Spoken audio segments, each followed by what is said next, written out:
Hi, everybody. It's your old pal Scott and Drew here. We're back on track. We're back to recording episodes in order. And next week, we'll be back to recording episodes not well in advance. So I think that's a good starting off point. Drew, what's your baseline emotionally It's right good. now? It's good that we're back to recording a podcast with proper recording technology, and we're speaking directly into our microphones in the vehicle with the phone between the two of us, so everybody can hear us. This is a mean trick you're playing on the people. where It would be nice for us to just record consistently the same amounts of audio quality and levels every single time. But if we've proven one thing, it's how inconsistent we are with being able to do the one fucking job we have to do for this podcast. Yeah. Is just do a good one. Yeah. Sorry about the... How did that even happen? What would it even be? It's 3 weeks ago in podcast time, but it's also it's also the most recent one we recorded. So sorry for number one, sorry for the confusion. Two, sorry for somehow putting my phone in the center of my dashboard. Equidistant between me and Drew, and somehow it only picking up me. I don't know if it's like attuned to my biorhythms. Maybe. Now that it knows what my face looks like, is like, I know this face. I'm going to record this face. This other guy I've never seen before. This guy who's painted his face a different color to look darker. Yeah. I don't know who that guy is. Yeah, I'm not even going to recognize That's that. the Prime Minister.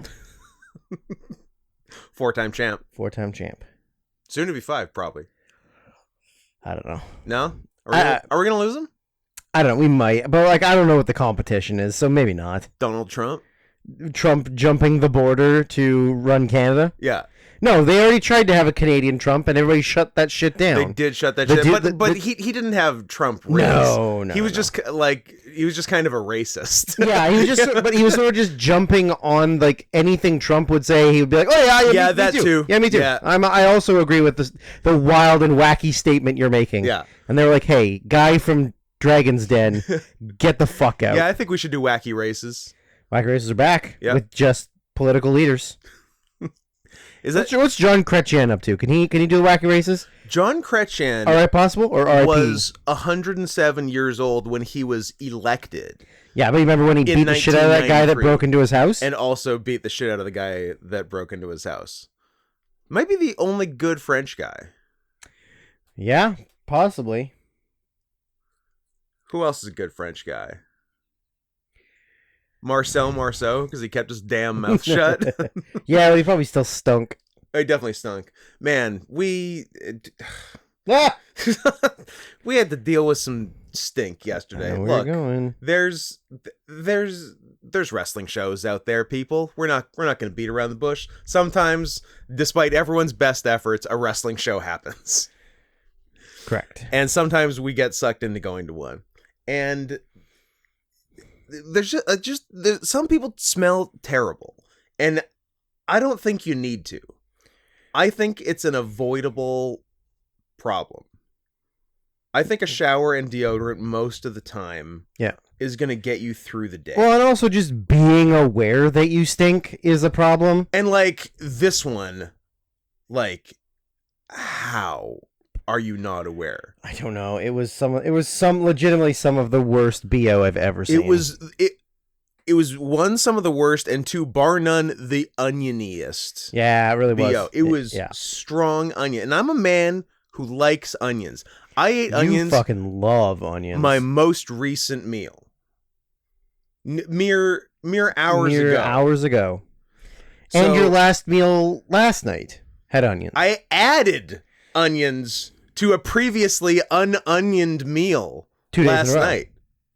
Oh yeah, because this was optional onions too. Look, you give me the option for onions, I'm putting them on. Yeah, I love them. They're my favorite vegetable. But you know what? I don't think a man should smell like them. No, probably not. Not that hardcore.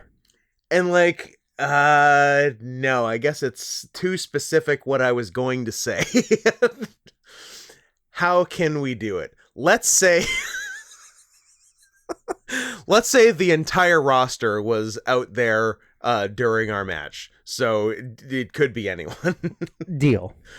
When you're doing a wrestling match, you're like pretty focused on the wrestling match. You don't notice a lot of crowd stuff that's happening. Not really. You're kind of in a bubble when it's happening. It also helps when you don't wear glasses in the ring, so you can't actually see past the front row. Yeah, that's also a plus. It's like wearing blinders. Peaky blinders, so you can sort of peek, but you can kind of see. But most of the time, you can't see. Should I watch that? No, I don't know. Maybe I did. I've never watched it. Do we like? It's TV. It's not TV. It's Netflix. I mean, we like Cillian Murphy. He's a Oppenheimer. Sure, but it's a television series, and I don't watch television series. You love series. You famously love Other than Gen V and Shorzy. that's such a good one too. Yeah. A Canadian show about hockey. Yeah. And a spin-off of The Boys where I've seen not one but two penises. One explodes. That's pretty cool. Is the V for vagina? It is. Jen vagina. Jen's vagina. Is that Shane's wife's name? Jen vagina. Well, I mean, one of our friends' wives' last names is Mustard, so anything's on the table. Anything's on the table. Honestly, is Shorzy Letterkenny adjacent, or it's is it the just same guy? Okay, it's the same like Jared Keslow. Mm-hmm. The sort of like stone-faced, like, you're a big Letterkenny guy. I mean, I know the girl on it. I've never watched a second of the show. Brag. Even though she's on one of the worst shows ever made. I fucked her. No, you didn't. I didn't fuck her. The thing paused for a second, but now it's back. Okay. I've never seen an episode of Letterkenny, and I don't want to because it's like the very bare minimum I've seen of commercials for it on TV and skipping past shorts on YouTube. Yeah, it looks like the lowest common denominator garbage. It seems like enough is enough. But also everything made in Canada for the lowest common denominators is garbage. Yeah. I don't know. Is Schitt's Creek good? I see. I didn't think it was, but then it won every single Emmy. Yeah. Yeah. So, I mean, I like the SCTV people. I like Eugene and Catherine and Eugene's gay son. The gayest son that's ever lived. Yeah. I mean, yeah, they're all fine. And then the boring-faced, bad-acting, bland white woman. Yeah. Well, I'm from Regina. She fills a quota. Yeah. Every show needs one of them. One of them? Yeah. She's the one. Yeah, so I don't know. Maybe it's good. It just looked stupid, so I never watched it. Yeah, just like every Little Mosque on the Prairie, Kim's Convenience. Does anyone outside of Canada know a single one of these shows we're talking about? Was there any? Maybe. Did anything make it over the border? Maybe very. I mean, Letterkenny made it over the border. Letterkenny did. Letterkenny's just this generation's Trailer Park Boys. Yeah, and Trailer Park Boys got popular in the U.S. like well after it was not popular in Canada anymore. Or like it just died off. Yeah, like the US for Canadian television is like Russia for US television in the 70s. Yeah. Like they got it like 10 years later. Yeah. Yeah. Or they're just now getting Everybody Loves Raymond. Nobody's gonna believe you. Don't make me come soft. Don't make me come soft. You'll get in trouble too. Did we say the name of the podcast or? I mean, we sort of said who we are. I believe I said it's your old friend Scott and Drew. This is the worst year of our lives. Podcast. It is. Is this the worst year of your life? Every year is the worst year of my life. So you're saying every day is worse than the last one. So you're saying today is the worst day of your life. Yeah. Yep. Wow, that's fucked up. Drew Turn Softpaws on the X.com and Instagram and Letterboxd mostly, and I don't know, Mastodon. Oh, I did actually get another Mastodon notification. Oh. Mastodon's Is it a new shirt from Edgy Berserker? No, but just if waiting Edgy for you? Berserker wants to make us another shirt, it's not like I'm going to be like, hey, please don't. Stop it.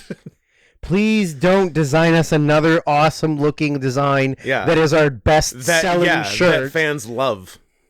Don't do that, to be clear. Yep, that's it for me. Oh, well, what about your Mastodon notification? Well, I got to log in on the fucking laptop because I've never logged in on the laptop You got to before. log out with your logout? I clogged out with my hogged out. That's how it works, right? Yep. I'm While Drew searches on. for passwords, which spoiler is I'm on. password, but the O is a 0. You're on? What's the notification? What's It was from somebody's named Mr. Mustard PhD. pretty cool name. Any Any relation to Liz? Could be. Only following one and only has one follower, and they're both me. Oh. And they said, just listen to the newest episode. Did you start the war? Oh. And well, it will get and there. I did the Jennifer Lawrence gif where she goes like, eyes back and forth. yeah, and like mouth kind of slit. Yeah. Yeah. We'll get to the war. Don't worry. The war on terror, the war on drugs. War on drugs. Yeah, all the of war those. on freedom. The war. All of the stupid, pointless, unwinnable wars that should never have been a thing in the first place. The Australian government versus emus, I think they just which they lost. Yeah, they just had a referendum on that and lost, right? Yeah. So emus will continue not to have rights. I mean, I don't know if you know the reference I'm making. Oh, there probably not, but there literally was just a referendum in Australia. Oh, about emus? About a different 3-letter word. Does it end in a G? No, but well, they don't really have those in Australia, but it is what they do have in Australia, and I think they had some kind of referendum for them to get some sort of rights, and it was Hog? hogs. It was soundly voted down. Oh, Yeah, man, they're not very progressive. How about the fact that like Australia, which we kind of think of them as Canada, like Canada, drunk Canada. are like so not progressive, and then a country like Ireland that you think like full blown Yeah, religious, like strongly opinionated, is like first ones to legalize gay one of the marriage. most liberal countries in the Yeah. world. Like how wild very strange. is that? It seems like Ireland and Australia should be on the same level. Or flipped.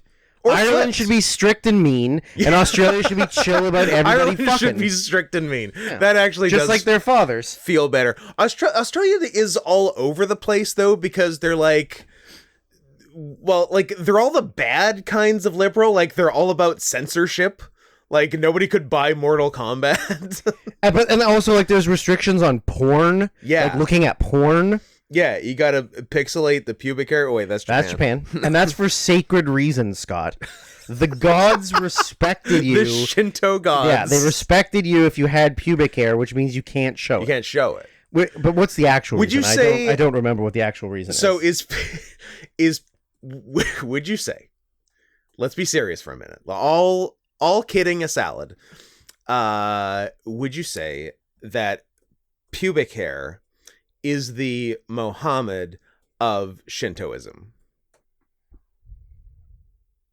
Because you can't It's too sacred to show draw. them. Yeah. But then if you do draw them, bad things happen. Yeah. So I would say it's the Yeah, same I thing. would say so. So what if I, as a Christian, drew Mohammed's pubes? Well, Where then, does- then we'd work at Charlie Hebdo. Just sweet Charlie. I feel like that would fall under the two wrongs make a right category, and I could skate by on a technicality. So I'm completely not even listening to you. I don't give Yeah, a I shit know. about you. So they literally can't show sex, but if you pixelate it, it's fine. Yeah. So you can just show the simulation of it, Sure. even though it really actually is sex. Yeah. Do they not realize like how disgustingly creepy their whole male culture is, and they're like censoring that stuff? Yeah. It's so weird. And they do the like the because like you don't really see it in like Western media anymore, but it just used to be like a big black bar like over a dick, right? But Yeah. they do like the weird like a bunch of small ones. Yeah. Like they stripe the dick, and as someone with a striped dick, I'm offended. Yep. You should be. Yeah. They're culturally appropriating your dick. What did you say was hate speech yesterday? Oh, someone The butt plug tails. someone brought up butt plug tails. Got a good pop in the room. It did. Yeah. I think Brittany popped pretty hard for it. That is cultural appropriation. Hate speech. Hate speech, sorry. It is hate speech. Tails don't come out of buttholes. It's not where tails go. What I was referencing was the Great Emu War. It was a wildlife management military operation undertaken in Australia in the later part of 1932 to address public concern over the number of emus that were to be said to be destroying crops in the Champion district within the wheat belt of Western Australia. It was an unsuccessful attempt to curb the population of emus, a large flightless indigenous bird to Australia. So the Australian military sent I don't know how many troops. They sent a large chunk of troops into Western Australia to try and decrease the amount of emus in the area because they were just like running wild. And they were sent to kill up to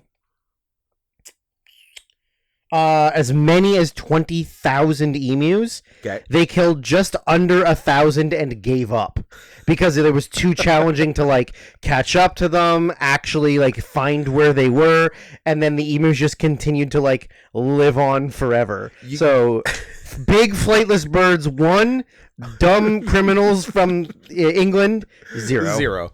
You gotta love a country whose most of their military actions have been against animals and have also been losses. Yes. Like, emus are kicking their ass, kangaroos are kicking their ass, always. Rabbits are kicking their ass. Yep. Like Toads. Imported toads. Chaswazzlers. Didgeridoos. Mm-hmm. Yeah, that's it's a funny country. Yeah. And everything's trying to kill you. Everything's trying to kill you. And the heat. God, the heat. My God, the heat. Yeah. Yeah, a couple things tried to kill me when I was there. One, some real, some imagined. But it was just like moving a tire, and then like, just like 1/4 inch from my hand inside the tire was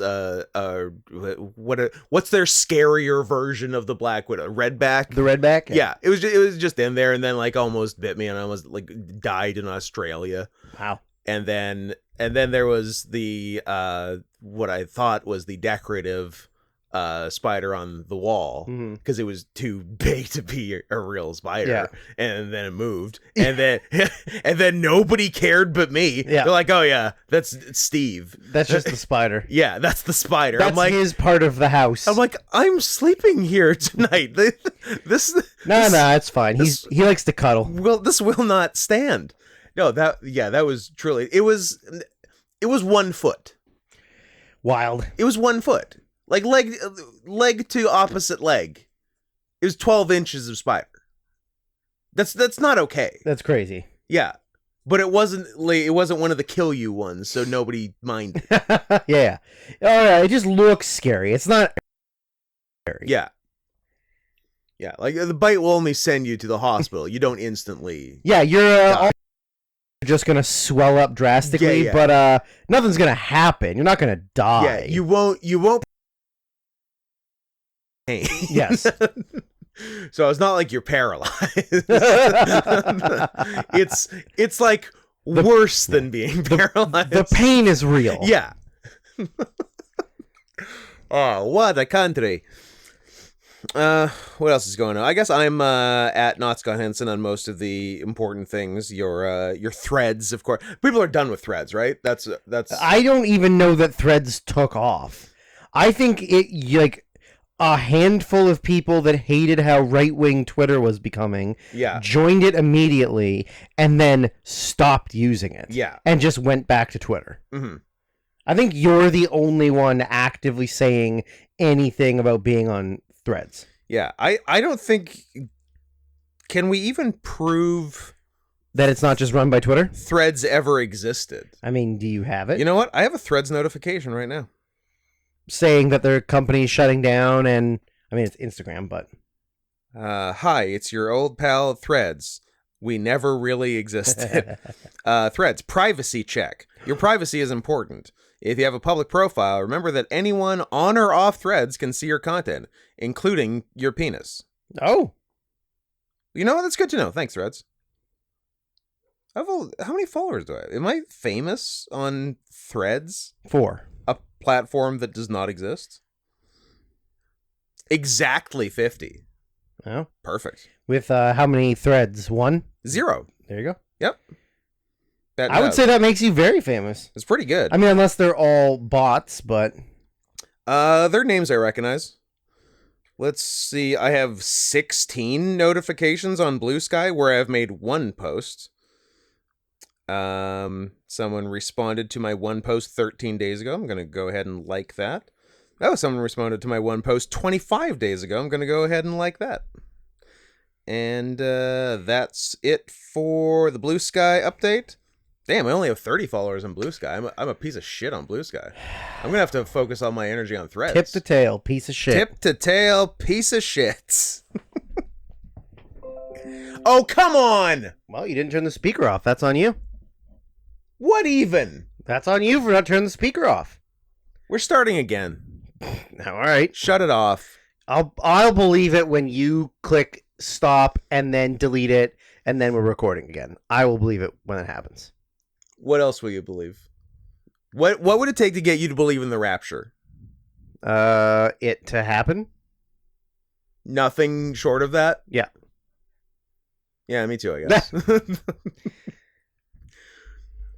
Like a pretty compelling argument would have to be made to get me on board. I mean, there is no argument to get me on board. What if Dr. Anthony Fauci told you the rapture was coming? Okay, maybe I'd believe Fauci. 0 misses for the Fauci. Yeah. Batting 1,000. Yeah. Hall of Fame numbers. Yeah. We're all in our 9th booster. Yep. Remember when everybody was like weirdly like into him being their daddy? That was such bullshit. Like, it's so weird. Just absolute collective psychosis from COVID. Yeah.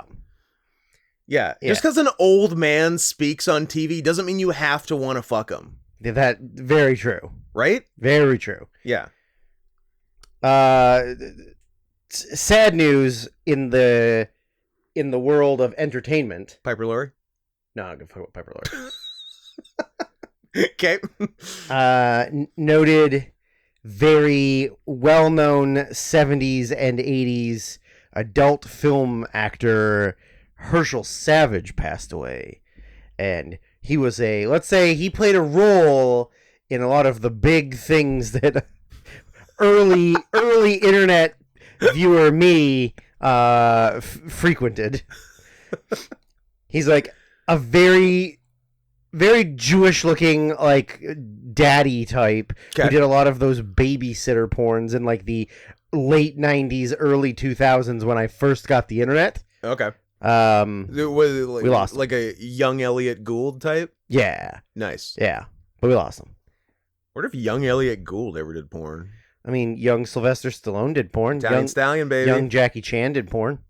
Really? Yeah, there's one video of him. Oh, that's from cool. Like 1970 something. Oh, I like that. But yeah, R.I.P. Herschel.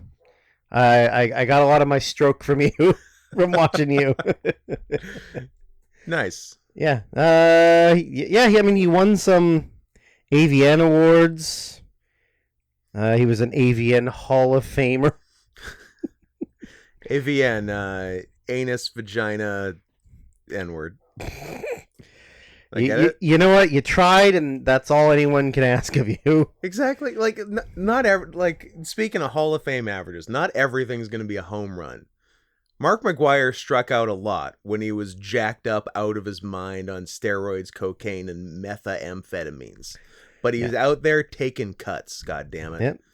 But that's what happens when you're just swinging for the fences every single time you're up there. How else? Everything's a home run or nothing. How else would you play baseball? I mean, that's any other way is such a boring way to play. But like trying to get a single, Yeah, I know. that's disgusting. Like being that big and being a contact hitter. Yeah, like shame on you. Honestly, sock some motherfucking dingers. How he's not dead is insane. It is pretty cool. Like all those guys that were juiced up and So they're still alive. Their giant foreheads. Yeah, they're massive skulls. Great. They look disgusting, but it's wild they're all still alive. They are all still alive. Barry Bonds, Mark McGwire. Don't ask what happened to Sammy Sosa. He's alive, but what's his quality of life? Yeah, white, a white man. Such a weird thing to do. Yeah, Because he was a dark. Is he Cuban, Dominican? He's Dominican. Yeah. He's Dominican. Like, people are gonna notice when you start looking like a geisha. Like, it. Yeah, I don't understand. he's not even that old. He's only 54. He could still be in the major league if he didn't Probably. mess his skin up. Yeah. Samuel Peralta Sosa. Geraldo? Peraldo. What's Geraldo up to? Being a right-wing grifter. Yeah. Yeah. I like it. Yeah, I get. Is he still doing just like Fox News and Yep. shit? Still got the mustache? I don't know the last time I saw him was, but yeah, probably. Graying mustache. Yeah. Eventually Trebek shaved it. Maybe Geraldo will too. Although it might be even more iconic for Geraldo than Trebek. And maybe shaving it for Trebek is what gave him stage 4 pancreatic cancer. Don't bring it up. I'm sorry. You know it hurts you just as much as it hurts me. It hurts me a great deal. He might be the only celebrity I've ever been sad that they died. Kimbo Slice. That and Herschel Walker. Herschel Walker. Kimbo Slice. and Kimbo Slice. The big two. Yeah. Well, it's at least good to know we are not responsible for the deaths of Herschel. What is it? Savage. How did I forget Herschel Savage? Or Piper Laurie, because we didn't talk about them last week. Yeah. As has happened with like a worrying It's like three people. number of like, celebrities. It's like 3 times we've mentioned someone's name, and then they drop die dead. like after the episodes come out. Hashtag died suddenly. Oh, are they vaxxed? Oh, that's a good question. Got to find out if they're vaxxed. Are people? I feel like they. Noted famous actor blank struck by a train and imploded on impact. First comment. Vaxxed? Because you know why? Because the vaccine makes your brain so the 5G, so that you're like you don't know where you are. Yeah, then you just stumble on into the train tracks. You gotta kind of respect those guys. Just fully out of their minds, but having fun. Yeah, but you think a lot of time is like it's trolling, but it's not. It's not. It's just the dumbest people you've ever met in your life. Yeah. Yeah. Everyone having the internet was definitely a mistake. I think there's no. I think the internet in general was a mistake. Probably social media was definitely. Yeah. For the because now we can just look up where Tom Petty's from. Yeah. Yeah. Florida. There's no wonder. And then you see somebody with a Heartbreaker shirt and you ask them, where's Tom Petty from? And they tell you, Florida. Shout out to Pete Holmes. Love him. Petey Pants. Shout out to Tom Petty. We killed him. That's okay. I'll give a shout out to Tom Petty. I don't care about any of that garbage old man music. Yeah, I don't know any Tom Petty shit. Does he sing Free Fallin'? Yeah, and that's it. Does he sing A Hard Refugee? Hard Day's Night. No, he doesn't. No. The thing. The Beatles do. Don't wanna live like a chimpanzee, hanging from branches and drinking pee. No, does he sing Refugee? I think he sings that. Yeah, that sounds like Tom Petty. Yeah, I don't care about him. I don't care about Bob Dylan. I don't care about fucking Rolling Stones. I don't give. Yeah, I don't give a fuck about Taylor Swift. For how big a band the Rolling Stones are, I never bothered with them. No, me either. No. Same thing with the Beatles. I think I like 2 Beatles songs. I bothered with the Beatles more than the Rolling Stones, but not a lot. I only like when people cover Rolling Stones songs, and not because of the Rolling Stones song, but because whoever the cover does is good. Yeah, but you only listen to ska covers, right? I listen to ska covers. Yeah. But I'll listen to the Gob cover of Paint It Black. You know what? That song's pretty good. I have one Paint It Black on my phone, and it's not by the Rolling Stones. It's by That's what I'm Gob. trying to tell you. You know what? You're making a lot of salient points. What was the other Gob song?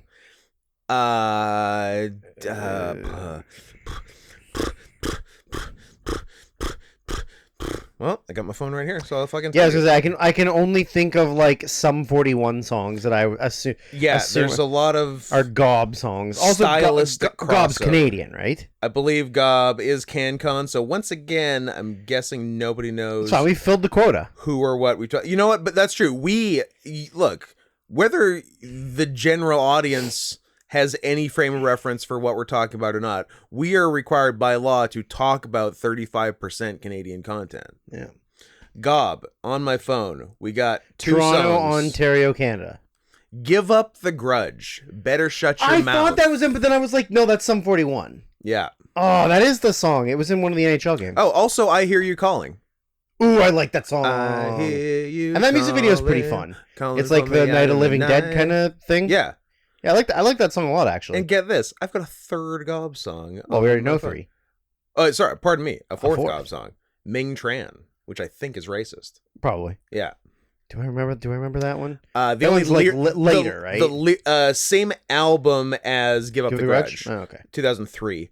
The only lyric I remember is "My friend Ming Tran will kick you right in the face." Yeah, I'd have to hear it. Yeah. Just play it on the pod. It's fine. Can't do it. Oh, okay.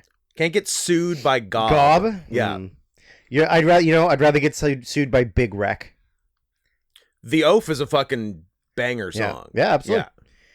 Thornley was the guy from Big Wreck, wasn't he? Oh, And I then guess he he had was. like 2 singles. Well, Is this the well, I'll tell you. is this the 'cause all CanCon I have- 2000s alt rock edition of the episode? I have minimum one Thornley song on my phone. There's one that I like, Yeah. and I think there was a second single that's only okay. Let's see what Scott's phone has to say about it. Which I'm pissed. Well, I'm baseline pissed, but I'm extra pissed because I can't really update any music or podcasts on my phone until I get it all organized on the new computer. Ooh, because it'll wipe fuck this. So I gotta. So you have to go through everything on your phone and make sure you have it on the computer. Yep. I mean, I have it, but it's not going to be organized Exactly. the same way. Yeah. There. Woof. Yeah. I did do one thing that I didn't remember if I did or not. Thank God I did. I have most of the music won't be bad. The music is mostly. I actually have them saved as playlists. Yeah. So I can just drag the playlist into iTunes nice. and that'll be okay. So the music won't be bad. The podcasts are going to be a pain in the ass because for some reason, even though like they display, you know, when last we met, me and my podcasts, they all had their dates on them. But Right. if you like drag it back into iTunes anew, for some reason just a bunch of them don't have dates, so they're just like all over the place. out of order. So that's gonna suck. So I'm not looking forward to the podcast, but the music should be okay. What about all the But child pornography? Child pornography is fine. Don't worry about the child pornography. That's It's very, very descriptive in the title of every single one. Yeah. So you're never going to be confused about what you're lots of details. looking at. Okay. Yeah. As it should be. Yeah. If you're going to bother downloading it, you might as well spend the time to give detailed notes on what's in the video. If you're gonna do it, it's worth doing right. What was the Thornley song? What was the Thornley song? Ian Thornley? Maybe. I think it's Ian Thornley. I'm not comfortable commenting on Thornley's first name. Pete Thornley. See who we got. Thornley. 2 songs. Okay. Same album. Yep, because I think you only had one. 2004's Come Again. Yep. Come Again. And So Far So Good. Yeah, I think. Yep. That's the one. I am the only one I'll ever be. Nope. Yes. Yeah? Yeah. Yeah. So that's the one that I think is good, or is that the one? I don't know. Is that the one I think is good, or is that the one I think is bullshit? Thornley band. They might have Ian Thornley been. Well played. from Toronto, You're doing the best Ontario, of this. Canada. How about the Tea Party? They were good. Yeah. I like the Tea Party. Temptation. Temptation's good. A second song. Walking Wounded. Okay. I'll You take know word that for one? it. Finger 11. That's another one. Mostly the Kane theme. They lost me when they changed their name to Finger 11. From the Rainbow Butt Monkeys. That's a real thing, boys and girls listening to the podcast. Their name was the Rainbow Butt Monkeys. But then they got serious and changed their name to Finger 11. Are they Canadian? Yep. They're also from Ontario. Good I feel for like them. everyone's just from Ontario. Yeah. Oh, actually, I didn't realize that Big Wreck is technically not Canadian. Oh. They're from Mass. Oh. But Thornley is from Ontario. Oh. So he just made a band with people from Mass. And then got out of there and went back to his roots. I think he got kicked out of the band. I think he got kicked out of America. Possibly. Finger 11 is from Burlington, Ontario. Nice. They got the coats there? The factory. In fact, that's where they make the coats. Yep. Yeah, I was real into Finger 11. They had some pretty good stuff. I don't know if I could describe myself as real into Finger 11, but their last 2015 was their last album. What a bummer. do I have any? Do you have the Kane theme? Because No. Kane theme is fucking. I don't have. That's a banger. I don't have the cane. No, you got to admit it's a banger. Yeah, it's great. I don't believe you. I think you're lying. I don't think you even know what the song is. I have 2 Finger 11 songs, same album, year 2000's The Grayest of Blue Skies. Yep. Sick of It All and Bones Plus Joints. Yep. Yeah. I've been down here. There was what about all my bones from and joints are 2007's Them Versus You Versus Me, the Paralyzer. That was like their big big single. Yeah. I'm not Yep. Classic. Yep. And then 2010's Life Turns Electric. Living in a Dream. I feel like they used that for like 9 WWE pay-per-views. There was a lot of Finger 11 going on at the time. Yeah. They only like the same like 10 bands. Yeah. And then they're like, "Oh, you guys put out a new album? We're going to use one of your singles for the pay-per-view theme, even though no one's buying your album or like listening to your albums, or most people don't even know who you are." I respect it. They're loyal to their craft. loyalty is important. They're like, "Oh, new Limp Bizkit, done. You are on the pay-per-view." Because that happened somewhat recently, right?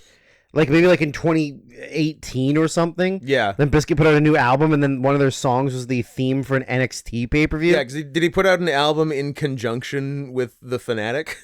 Oh, I don't know if it was with the Fanatic, but I hope it was. I mean, I hope so too. What a year. What a year for Fred Durst.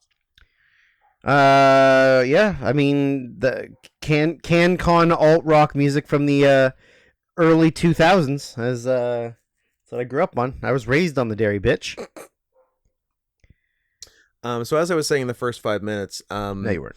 when you're in a wrestling match, you tend to be just very focused on what's going on in the match. So to be constantly noticing oniony BO the entire match, that really says something for the smell. Mhm. That was the end of that thought. Good thought. What? So there are some celebrities we didn't kill because we didn't talk about them on the podcast. But what we did talk about, I would say tread carefully about what you're about to say. what we did talk about on the podcast, I believe 2 weeks ago, at the time, you heard us talk about it 2 weeks ago. We recorded that about a week before, where at the time the only thing Israel related to say was I had seen some sort of pro-Israel protesting going down at the Lubavitch Community Center, and then we got on to Netanyahu being the Joker and other such things. And then, like, I don't know, the next day, Within 24 hours? yeah, Hamas 9/11. And there have been a lot of questions on Mastodon and elsewhere. Did you guys start the war? I would say that we didn't start the fire. It was always burning since the world's been turning. In this case, kinda. Yeah, or at least since 1949.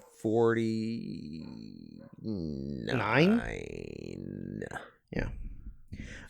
We did not start the war. I feel like this was always in the works. Like, it was always going to happen. Yeah. Why did Constantinople get the works?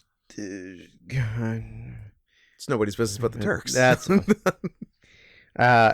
yeah, this was always on the horizon. Yeah. And we were just kind of waiting for it to take a natural course of the guys with the most highly trained, technologically utilized military in the world fighting the people who've stolen military stuff from the Soviets and have rocks and sticks. Yeah. 80s era Soviet bombs and missiles and rocks and sticks. But, like, it's obviously a very delicate subject that you're not allowed to voice your opinion one way or the other because you're a bad guy if you say that you support the country that's not a puppet state of the United States of America. Yeah. We want influence in the Middle East. How about we give the Jews their own country in the Middle East so that we can sort of control what's going on? What about the guys that are there now? Fuck them. Won't they be mad? Fuck them. They can live on the top part, but like top parts. They can live in the top parts, and they get no access to the ocean. Okay. And we're gonna control all of their... But they famously love surfing. I mean, if there's one thing I know about Palestinians, big surf culture. Yeah. Shaka bra. Yeah, that Mahalo lifestyle. Yes. Yeah. They're some might call them the Hawaiians of the Middle East. You know what? I don't think there's anyone that wouldn't call them that. Exactly. But it's not even about... This is very much the United States invading Iraq. Yeah. It's just that again. Because a terrorist group attacked Israel, and they used it as a way to say, we're wiping out Palestine. Yeah. Whereas the Americans were like, some Browns did a terrorist. Yeah. And we're going to get the ones we don't like the most. Yeah, we're just going to start with them. Yeah. And if it happens to continue on... Yeah, and then in 10 years, maybe... After we've won that war, we'll move on to the next Maybe war. we'll think about actually getting the guy who did the thing in the first place. Yeah. But also, we won't show you getting the guy or his body ever. Well, it's in the ocean. So that they couldn't give him a funeral. One picture? Nope. No? Nope, not allowed. Do you think he cried? Cry baby. Hey, he cried so much. He cried so much. I wouldn't have cried. I wouldn't have cried. Cry baby Bin Laden, they're calling him. Bin Laden. We all called him that. Died like a dog. Died like a dog. Like Ted Cruz's wife. Your wife's a dog, Ted. Everybody says it. Ugly wife. Hey, I'm from Texas. You don't talk about a man's family. You got a dog wife, Ted. Dog wife, Ted.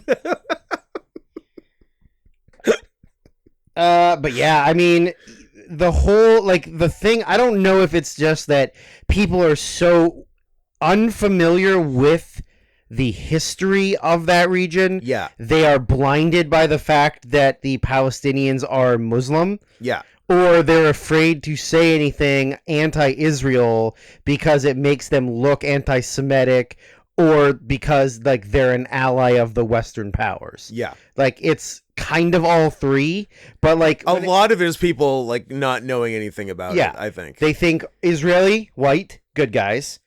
Yeah. Palestinians, brown, bad guys. No, I'm saying that they're not white, but, Okay. like, people view them as white. Yeah, which huge mistake. Yeah, because they think Jewish people, and the Jewish people they're used to are like the stereotypical New York Jews, Michael Rappaport. which are white. Yeah. And so then in their heads, Israel's white, Palestine's brown, white good, brown bad. White beats brown. Yeah. Except for that's not at all the case. Paper covers rock. Yeah, but dynamite blows through both of them. Ah, dynamite. That's how they get you. So... yeah, it was always coming, and we just helped speed it along. They with just the used podcast. any opportunity they could to just take out the people they wanted to take out. And like, if you look at the actual amounts of deaths and injuries on both sides of this war, the entire I heard time, there's good people on both sides. Any truth to that? There are fine people on both sides. Okay. And it's honestly, it's nothing against Israel. There's fine people in both banks. It's about The West Bank and then the regular bank. bank that is also controlled by the West Bank. But yeah, like, it's you threw me off with your bank comments. I'm sorry. I just thought of it. I'm like, I have to say No, this right now. You should. Yeah, you should have said it. Like, if you look at the actual, like, death count and injury count over the entire time that this thing has been happening, like, pretty even. So many Palestinians have been killed by, again, the most technologically advanced military in the world. I mean, it's literally a genocide. Yeah, and everybody was like, no.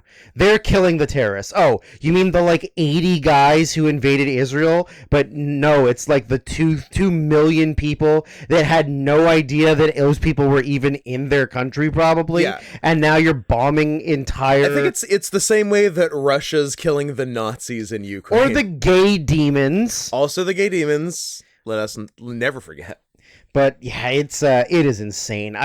There's so many people, like, you heard that story about the Palestinians, like, decapitating 50 babies and everything. Did you hear that? You heard that thing? I didn't. So, like, there was some, you know, it's all fear mongering, and it's all like one-sided journalism to get people on the side of the United States government wants them to be on, or whoever, the news outlets. So there was a report that the Palestinians, not even Hamas, like the Palestinians, as a country, they got together and decided. Like, sorry, I they're not a country. They're not a country. My bad.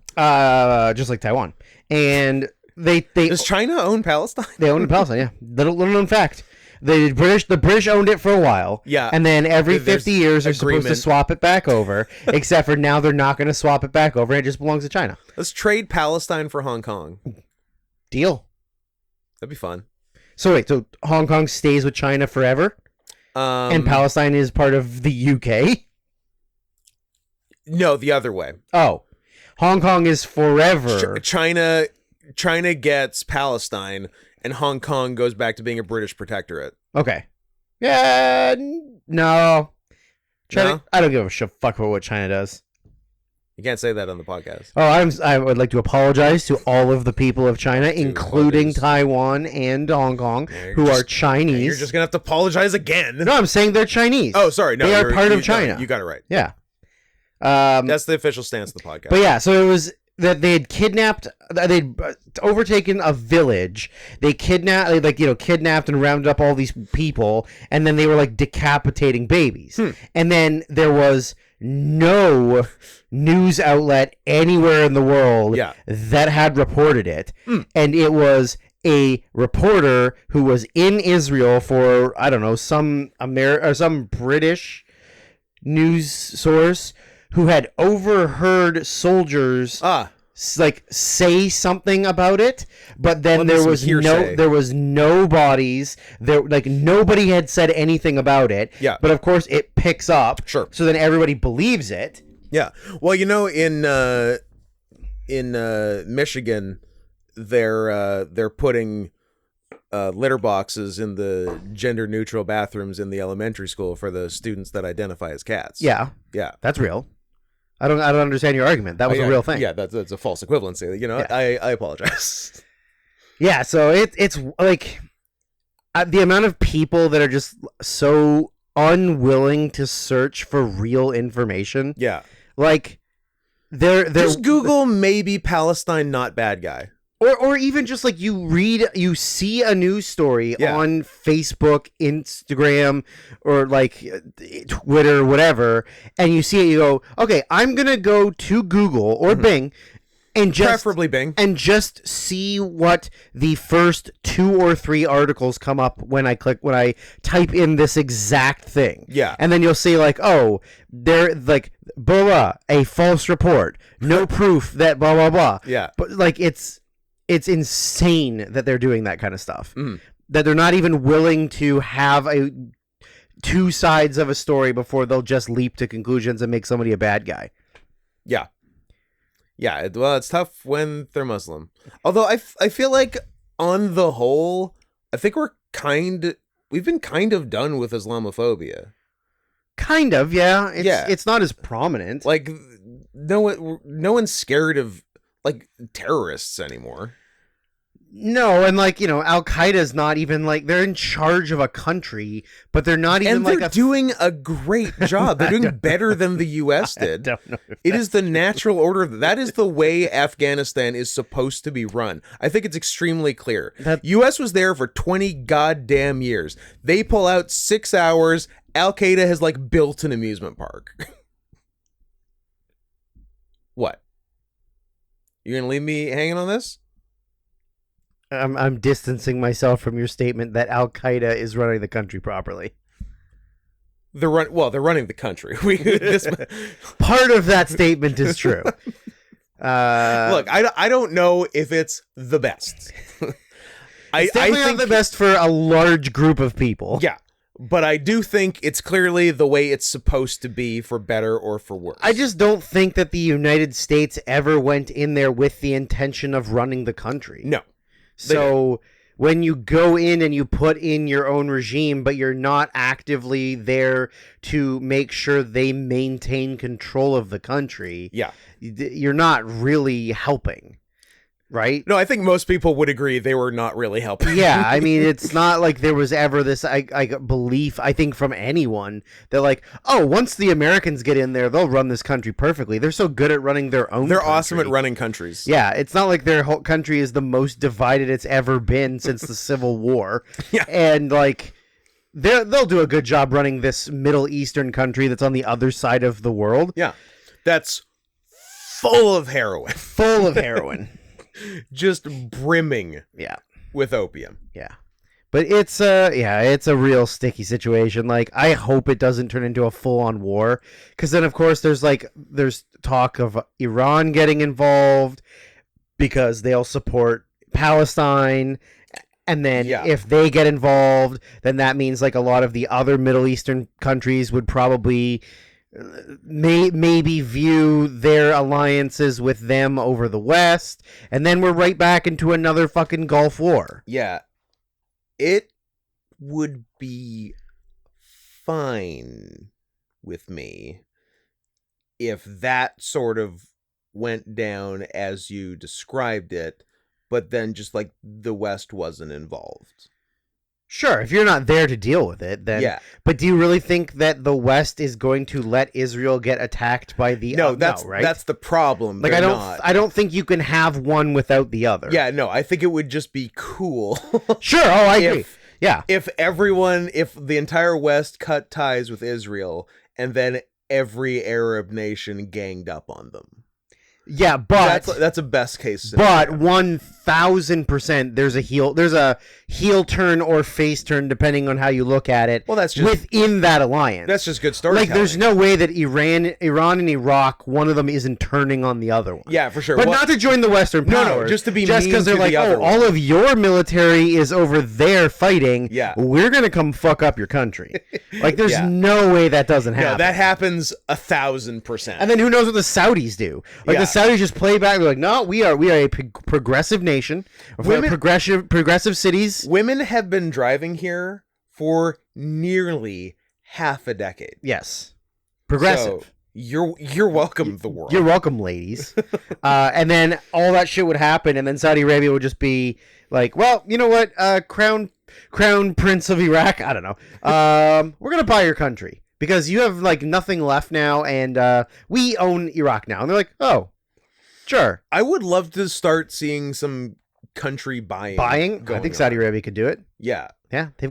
They have so much money. Yeah. Saudi Arabia, like UAE should expand. You couldn't even. There should be more UAEs. United Arab Emirates. Yes. We need new Emirates. New Emirates. Yeah, we need. Yeah, it's like the Emirate of. You think they could buy Sri Lanka cash right now?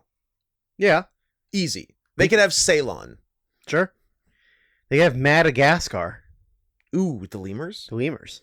And also, you know, the lions and zebras and giraffes and hippos that all live there. That are all native. All are to native the and island live of on Madagascar. None of whom are fuckable. Get your character design together. No, What, terrible. DreamWorks? Boo. At least they got Bryan Cranston Tiger in the third one, but yeah, but it's barely good and that's barely. Scraping the bottom of the barrel there. Yeah. Madagascar, do better. I can't jerk off to you. That's the main point of having an animated animal movie is I need to be able to jerk off. Same goes doubly for Sing. Doubly. Sing is disgusting. Yeah, I haven't seen it, but yeah, I know what you're saying. I haven't seen it either. But just from like I've seen the characters. Well, they're not anthro enough. Even though they do walk on two legs, they're just animals. Yeah, they don't have human like Zootopia. They have hands. Yeah, like their paws sort of are hands. Hand paws. Yeah, and like they dress like people. They do dress like people. Yeah, and none of them are voiced by James Corden. That's probably a big part of it, actually. I wish he was dead. How come every time we say we wish James Corden would die, he doesn't die? But then like we'll say Dick Buttkiss's name and he dies. Yeah, it's not fair. Everyone we wish dead lives to 107. James Corden, Lex Luger. He murdered an angel, Drew. Jonah Hill. John A. Hill. No, but we like Jonah Hill now because he ended... Jonah Goldstein. Yeah, Jonah Goldstein. I wonder what side of the argument he's on. You think he's a Palestine guy? Yeah. You know what? He might be just because he's like...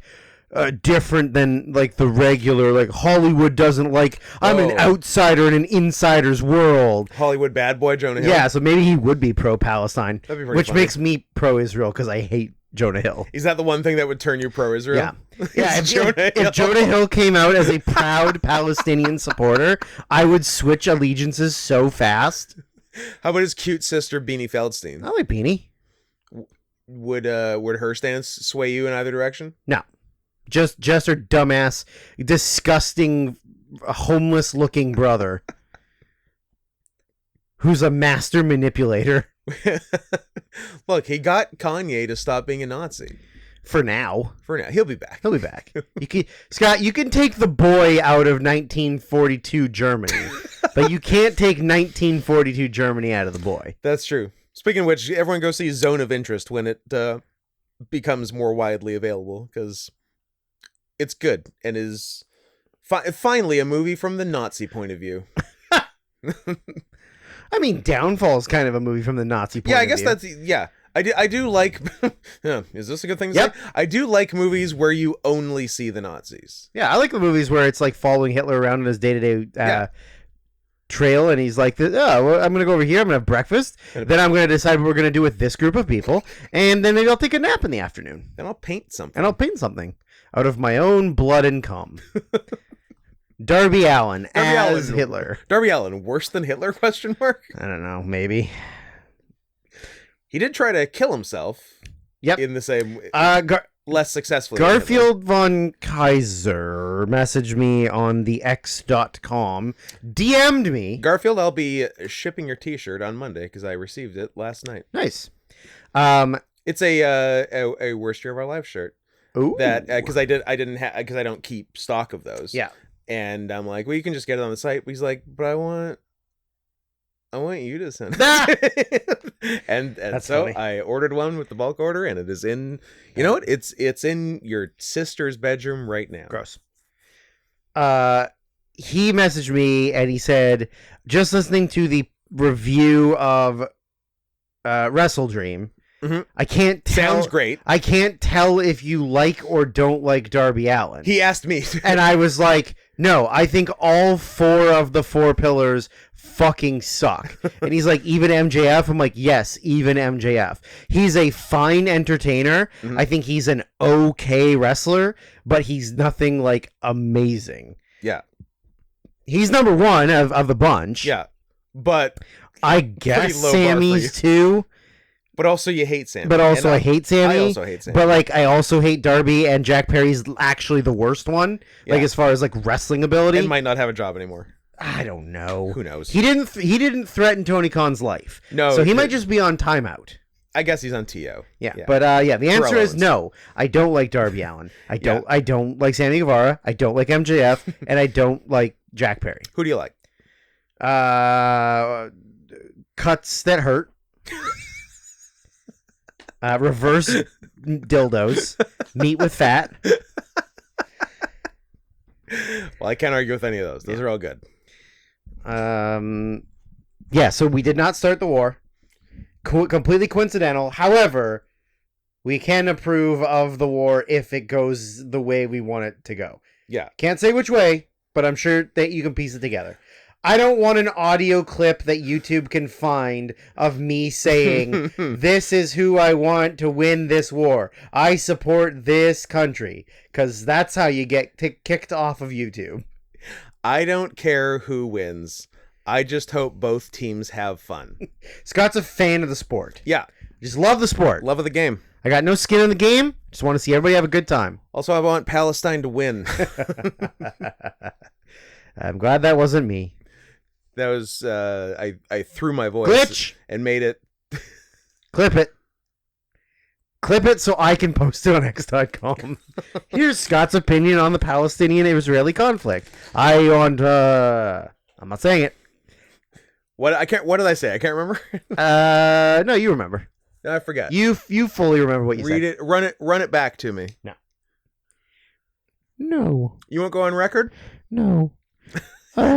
Hey, since we're an hour into the podcast, should we have said where to send money and what the money would be for? And almost certainly at this point. Yeah. So it was revealed. There was a revelation that somebody did achieve a goal. Yeah. Of getting a thing. Yeah. And it may have come as confusing to some, even in this very room, as, save for the sake of argument, that 2 episodes were recorded back to back with nothing happening in between. Yeah. And yet there was, and yet no one was in the possession of a computer on the first one, and then with 0 downtime between that and the next episode, somehow a computer was procured in that time. That may have come as confusing as that. Maybe it didn't. Maybe it made total sense. I don't know. I just wanted to address it. But then I think we also addressed it in the perfectly recorded audio for Wrestle Dream. Yes, which was recorded after those, but aired before, so I didn't have a computer yet. Yeah, very weird. Yeah. The timing works out, though. Yeah. So, luckily, this is the most recent episode, and we're recording it most recently. So, that's good. So, hey, I have a computer. Thanks so much for all the help. It's loaded with kitty porn. Yeah. Kitty. K-I-T-T-Y. Yeah. I've still got to get some music and podcast shit together, and figure out how to steal Microsoft Word. But besides that, I mostly have shit together on it. And it is so much nicer than just doing everything on my stupid phone. I don't know. There are people... I don't know how you did There it. are people who only have a phone. Yep. That's nuts. Yeah, I don't know. People still using a BlackBerry. I'd lose my... Yeah, they're on their BlackBerry Pearl. Yeah. Downloading music. What are we at? BlackBerry Bold 9900. That was a good one. Then what was the one that the click screen? Was that was the Storm? I think, and then they did a little better one with the Torch. The Torch was a full screen that flipped up, and there was still a keyboard. I think I kind of like that one actually, but the Storm was dog shit, and that's the one that killed BlackBerry. Mm-hmm. As you can see in the movie, I believe. Not yet. Oh, you haven't seen it yet. It's right. Oh, Drew is no look Here? pointing behind him. Pull it out. See what you got. See how close you are.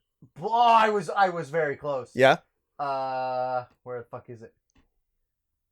Turns out you don't have it. It was up here. You're a row It was off. right here. Yeah. It was right here. Pretty good. Where were you at? Boom, comma, here comes the... Blue Jasmine. That's a good one. It's a good one. 2013. Yep. Kate Blanchett. Oscar award-winning Kate Blanchett performance. I fucked her. And directed by a guy who didn't do anything wrong. And Oscar award-winning Andrew Dice Clay performance. Yes. The Dice Man. And Louis C.K.?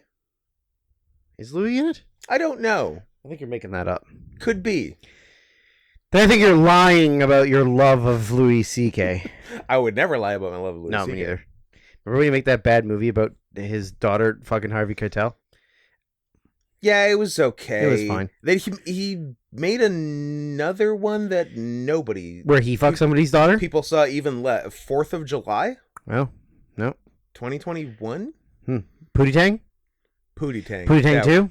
That was it. It could be Pootie Tang 2. I'm actually don't know what the movie's about, so... I think I have it, though. Sorry, I'm scooping up the last bits of my of the cold foam from my coffee with my fingy. It's nice. Anyways, back to the money. So, Oh yeah, which we still haven't. let's go to computer. Yeah. So now, Congratulations. You know, thank you. Congratulations. I was saying congratulations to them for achieving the goal. I thought you were congratulating me for being a computer owner. No. I am not. I can't remember if I mentioned. You did. What? You didn't. What was I going to mention? No, you go. You got a KSI, and you didn't like it. Damn, that was what I wanted. And you returned it, and then you got a regular ass computer, which you like. Motherfucker. Yeah. You know why? Because I can read your goddamn mind. God damn it. I am. I'm like surprised, impressed, and pissed at the same time now. That's a good thing. Good thing it happened. Fuck. 4th So I did say that July. You sure did. on the pod or just to you? On the pod. Right. Louis C.K. Rodney Dangerfield. Godfather Don Chapman. What? That's the guy's name. Okay. And a bunch of other actors you've never heard of. This is 4th of July? This is 4th of July. So I guess people didn't want to work with him. Probably. A recovering alcoholic and jazz pianist in New York confronts his acerbic family during their annual 4th of July vacation. Did anyone watch Horace and Pete? What is Horace and Pete? His series from like some years ago. No, I think don't. it was like post Louis. I don't think anyone watched it. I remember Andy Kindler shitting Steve on it once. Buscemi. Yeah. A TV miniseries. Yeah, it was like 8 episodes. Eugene O'Neill-esque dramatic web series about two cousins, series, that's right. introverted Horace and mentally ill Pete, the current owners of their family's Irish bar, and their dysfunctional family and friends. I didn't even know it was a fucking thing. You want to do a shot-for-shot remake of it where I'm introverted Horace and you're mentally Hill Pete? Deal. You're the unhinged one. There's a lot of people in it, though. Yeah. Like... Louis was still cool. It was pre-2017. That's right. I mean, he's still cool now. What are you talking about? You could argue he's the coolest he's ever been. It was 2016. Oh, just got it in under the wire. Yeah. Anyways, so we nicely got Scott a computer. Now it's time to get Drew nice things. A second computer. Okay. I need what we talked about on the car. That's true. I need a dedicated child porn computer. Yeah. Because I think that was my one misstep with the last computer. I think, look, there's a ceiling for how much child porn to child pornography, and one computer can handle. Is that what you're saying? And it absolutely fried my hard drive.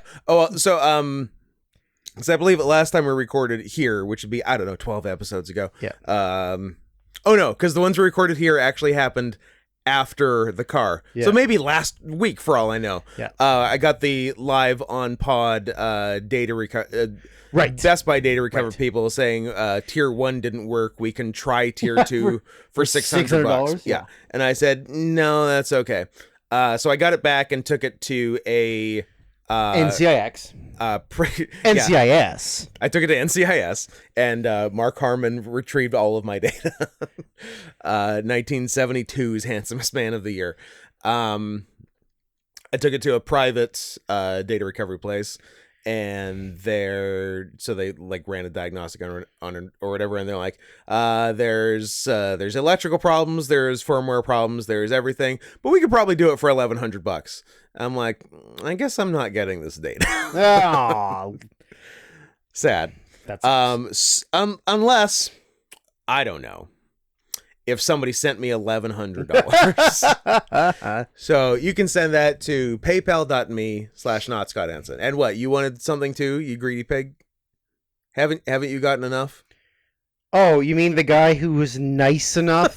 I guess. Okay. To not take his share of the money? Before you go further, I am perhaps going to rethink the track I've taken here, and maybe, just maybe, issue an emergency apology for calling you just now a greedy pig. Go on. Don't shake your head at me. I don't know why I fucking put up with you. I really don't. So Drew got Scott. We nicely got Scott a brand new computer. Drew gets one. I have treat. I have a very nice computer, and I have a very nice Asian Gamer Boy laptop that I only use the computer for when we record the podcast, and I only use the laptop for roster editing on Angel 24. That's pretty much it. So I don't need a computer. That laptop steered me wrong. You're the one you got. Yeah. Yeah. Because I'm like, Drew's got a cool Korean Gamer Boy laptop. Yeah. They also make desktops. Yeah. I'm going to get a desktop. But it's going to make a weird clicking noise from the first time I turn it on that will only stop if I prop it up on a chemistry textbook. I don't know, and then I'm going to just like kind of live with that for 2 weeks because I don't have any like self-confidence and don't think I deserve to not have to deal with problems. And then I'm like, you know what? Fuck this. So I took it back, went to Best Buy, and got an Asus. You really, yeah, you don't, you think you should have to deal with problems. Yeah. Like when the bathroom at the Walmart was closed, and I was like, well, that's not going to stop Scott. But then you're like, yeah, but the mentally ill guy or the mentally challenged guy cleaning the bathroom that will stop me. Scott, yeah. But no, if there was just like the little banner up, then yes, I still would have used that. Yeah. I obviously have a wish list on Amazon on my Twitter profile, x.com profile for my Amazon.com wish list. It's like the link in your profile? The link is in my profile. And your profile is at Sarah and Softboss. So there's no reason that anyone listening right now couldn't go right there and get you something. Correct. Good. Or you can send money. Or you can send money. So that Drew can buy new wrestling boots. Ah. I get new wrestling boots. Scott doesn't get new wrestling boots. Mainly because I have just got new wrestling boots. Now, if you've seen Reese last 4 or 5 months of wrestling matches, which you should, on perhaps the very same YouTube channel you're watching right now, youtube.com/@NotScottHenson. Subscribe if you're not already, you dum-dum, and join and become a member if you have any fucking balls. Especially if your name's Brian.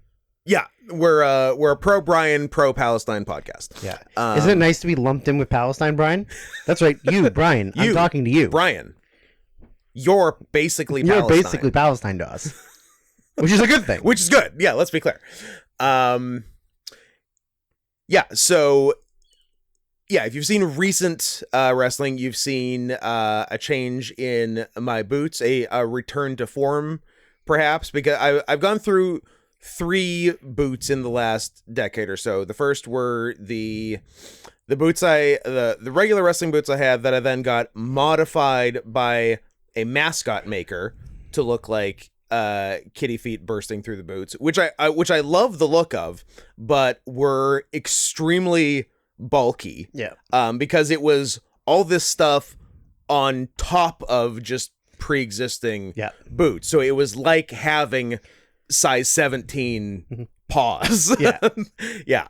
But yeah, I like the look a lot. And then with the next boots I got, I just did regular boots with the just the paw pad bottom and had those for all, and I'm like, yeah, they're fine, and they're definitely less bulky and more convenient, but I want my fucking kitty feet back. Yeah. So found my boy, shout out to Steve the Shoe Man of Australia, the funniest country in the world. Yep. Who has reasonable prices and insane turnaround time. And I'm like, hey, let's do like prefab kitty boots so they still feel like regular size 12 shoes, but also are paws. And he did a great job. They're good. And the leather on them, I don't know what the deal with it is. It's so much different than any other leather boots. It was like they were broken in immediately. It's like this weird, super soft leather. And nice. I love it. So yeah, and so get you a few $100, and our boy Steve the Shoe Man has snow leopard pattern type fur fucking lined up for him, because I told him Drew's probably getting shoes sometime. And now's the time. And now's the time. So if some angel out there wants to send something in the range of $300 to Drew, that's the boots right there. That's the boots. In and out, one and done. Fuck it, suck it. Or every one of you sends $10. Or 30 of you send $10. Or 300 of you send $1. Yeah. Or 3 million of you send 1 cent. I mean, that would that'd be fantastic. That would be better. If 3 million of you want to organize that, by all means. Deal. Yeah, that's several pairs of boots. But yeah, that's a surgery. That might be surgery right there. Which boots now a moot point. A boot point. A boot point. Yeah. So you can send it to directly to me. I guess you can send it to Scott and he can send it to me, but it's easier if you send it to me. You can send it to paypal.me/Sarian Soft Pause. SARIAN Soft Pause. SAWFT. You're just gonna confuse them. You're talking yourself out of a pair of boots right now. SARIANSOFTPAWS. Yeah. Make it happen. Make it happen. Or you can just continue what you normally do and give it to both, and then we'll just give it to Scott and we'll figure it out. Yeah. But Drew's boots are trashed. I mean, I've had them for a long time. If you exclude the 2 years of COVID with no wrestling, or this is I got them from real life acquaintance / friend Mr. Fitness. Hey. In 2015? 15 probably.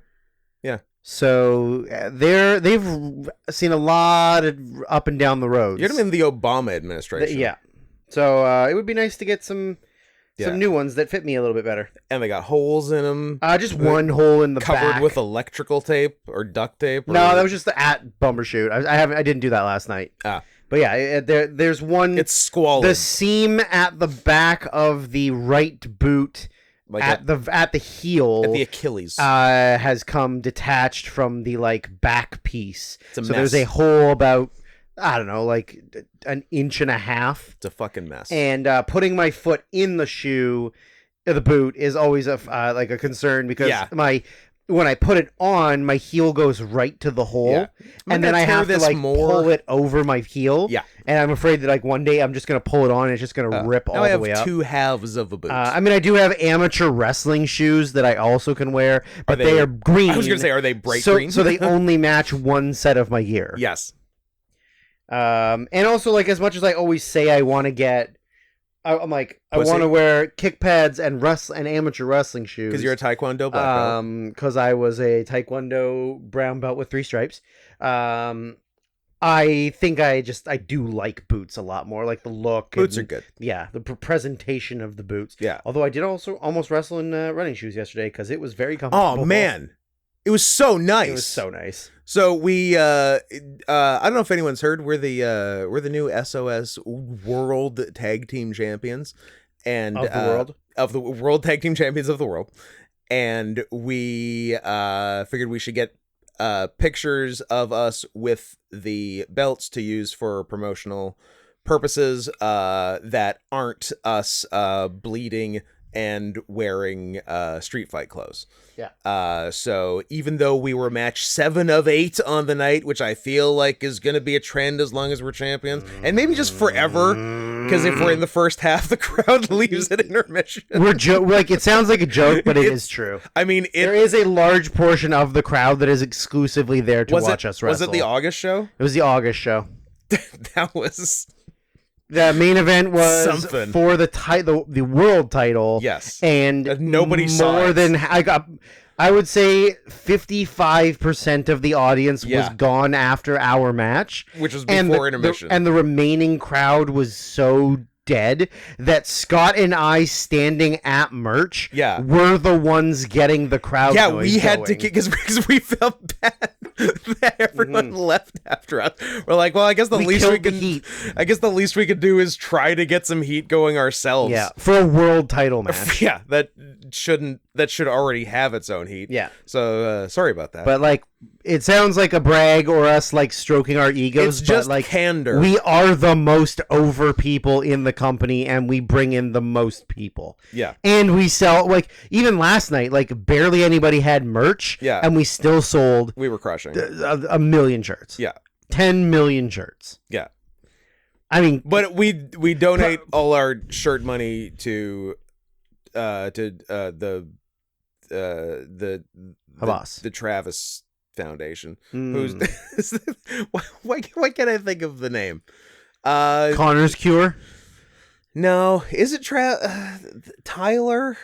Are you talking about the one that's for trans youth? Yeah. Somebody call that dog, please.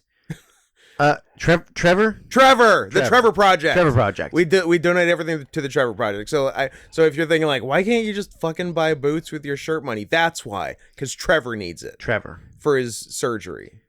Kill that fucking dog. Someone should kill that dog. It's not even my dog. Yeah. This one time. Can I kill your dog? No, please don't. You can kill one of my dogs. I would like to kill one of your dogs. Ruin my goddamn shoes, you stupid bitch. Yeah, she's a bitch. You want to talk about 1979's Moonraker? Yes. We've covered everything else. Yeah. Palestine #1. Give us money. Drew needs pretty boots. Scott has a computer, but could use a second one. And needs a second secret computer for his own personal bidding. Second secret computer, and wouldn't mind doing that $1,100 data recovery. Yep. So I think that's all covered. PayPal.me/NotScottHenson. PayPal.me/SarianSoftPaws. And let's talk about Moonraker. Moonraker. He's the person that rakes the moon. Yeah, for as many times as we have sung some version of Moonraker, I don't think either of us had ever actually heard the real song Moonraker. I definitely hadn't. Yeah. I can't even remember who sang it. Patti LaBelle. No. Jennifer Hudson. It was a woman, though. Yeah. Daisy Ridley? Daisy Ridley. Yeah. It's not a very good theme. It's not Daisy Ridley. Daisy Ridley is the girl from the newer Star Wars. She's series. the Rise of Skywalker. Yeah. But actually, she's a Palpatine. Spoiler. Shirley Bassey. That's the one. Yeah. I fucked her. Well, she's alive, so yes, you did. That's the test. Let's see if Scott's lying about this woman he fucked. Well, she's alive, so she's 86. So it checks out. So, have I now seen more Roger Moore Bonds than any other Bond? Pardon me. More. I fucking hate you. Daniel Craig. Have you seen all of Daniel Craig's? I don't think I've seen No Time to Die. I haven't seen No Time to Die, and I don't think I've seen Quantum of Solace, because I thought it was Skyfall. Gotcha. Because I thought Javier Bardem was the bad guy in Quantum of Solace. No. He's not. No. Some guy. It's the French guy. Oh, it's Mathieu Almaric. Yes. Yeah. I haven't seen that. Okay. I've seen So Casino Royale, yes. Casino Royale, Skyfall, Spectre. Skyfall, Spectre. Which I saw in the theater in Nanaimo, British Columbia, and yes, Drew, that's a brag. Because you were so bored and you had nothing to do, and you had jerked off so many times. Because I was on the road. I set the single season record for jerk offs in a Best Western in the Best Western nearest the ferry terminal in Nanaimo, which was a 2. 12-hour refractory period. 12-hour refractory period. So then I'm like, well, what's at the theater? Zach with just a K. Let's go see a movie. Wow, weird. Yeah. Did him and Miri make a porno? Although I think that one has a C. It was a C, yeah. Not a lot of Z-A-Ks. Z-A-K. Yeah. But he was a good guy, even though he had a mullet. In an office. He was an office mullet guy. Well, it's kind of a fun vibe, actually. I didn't mind it. You're not allowed to shit on what people look like. I'm sorry. I hate to tell you that. I'm not shitting on it. I just said I kind of liked it. So we've seen Live and Let Die. We've seen The Spy Who Loved Me and The Man with the Golden Gun. So I've seen 4 mores. And have you seen Octopussy? What are you asking me? Have you seen Octopussy?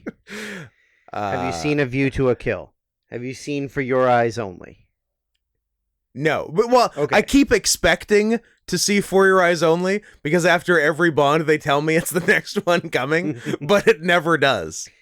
Yeah. So I haven't. Well, unless somebody, wink, wink, nudge, nudge, wants to pay for us to complete the Roger Moore quintilogy? Bond quintilogy. I think it would be, at this point, rude not to. Yeah. I mean, I think it's the least you could do. Yeah. And just think that money can go towards me buying boots. Sure could. How How about Sir Roger Less? Roger Lessmore? Yeah. Roger Less is more? Roger Less is more. Have you seen all of the Pierce Brosnan ones? I have only seen GoldenEye. Really? Okay. Yeah. I've seen all of his. I've seen all of the Connerys except for Come Back in 1983. Yeah, the one that's not even, because that one's not what is it, Eon Films? Yes. Yeah. What's that? Never Say Never Say Again? Never Again. Yeah. 1983. Hey, look at that. I nailed it. Pretty good. You know what? Good year, 1983. That's the only one I haven't seen of his. Because Connery technically had 2 comebacks, right? Because he did the first 3. He did his Bonds, and then Lazenby did 1, and then Connery back. Yeah.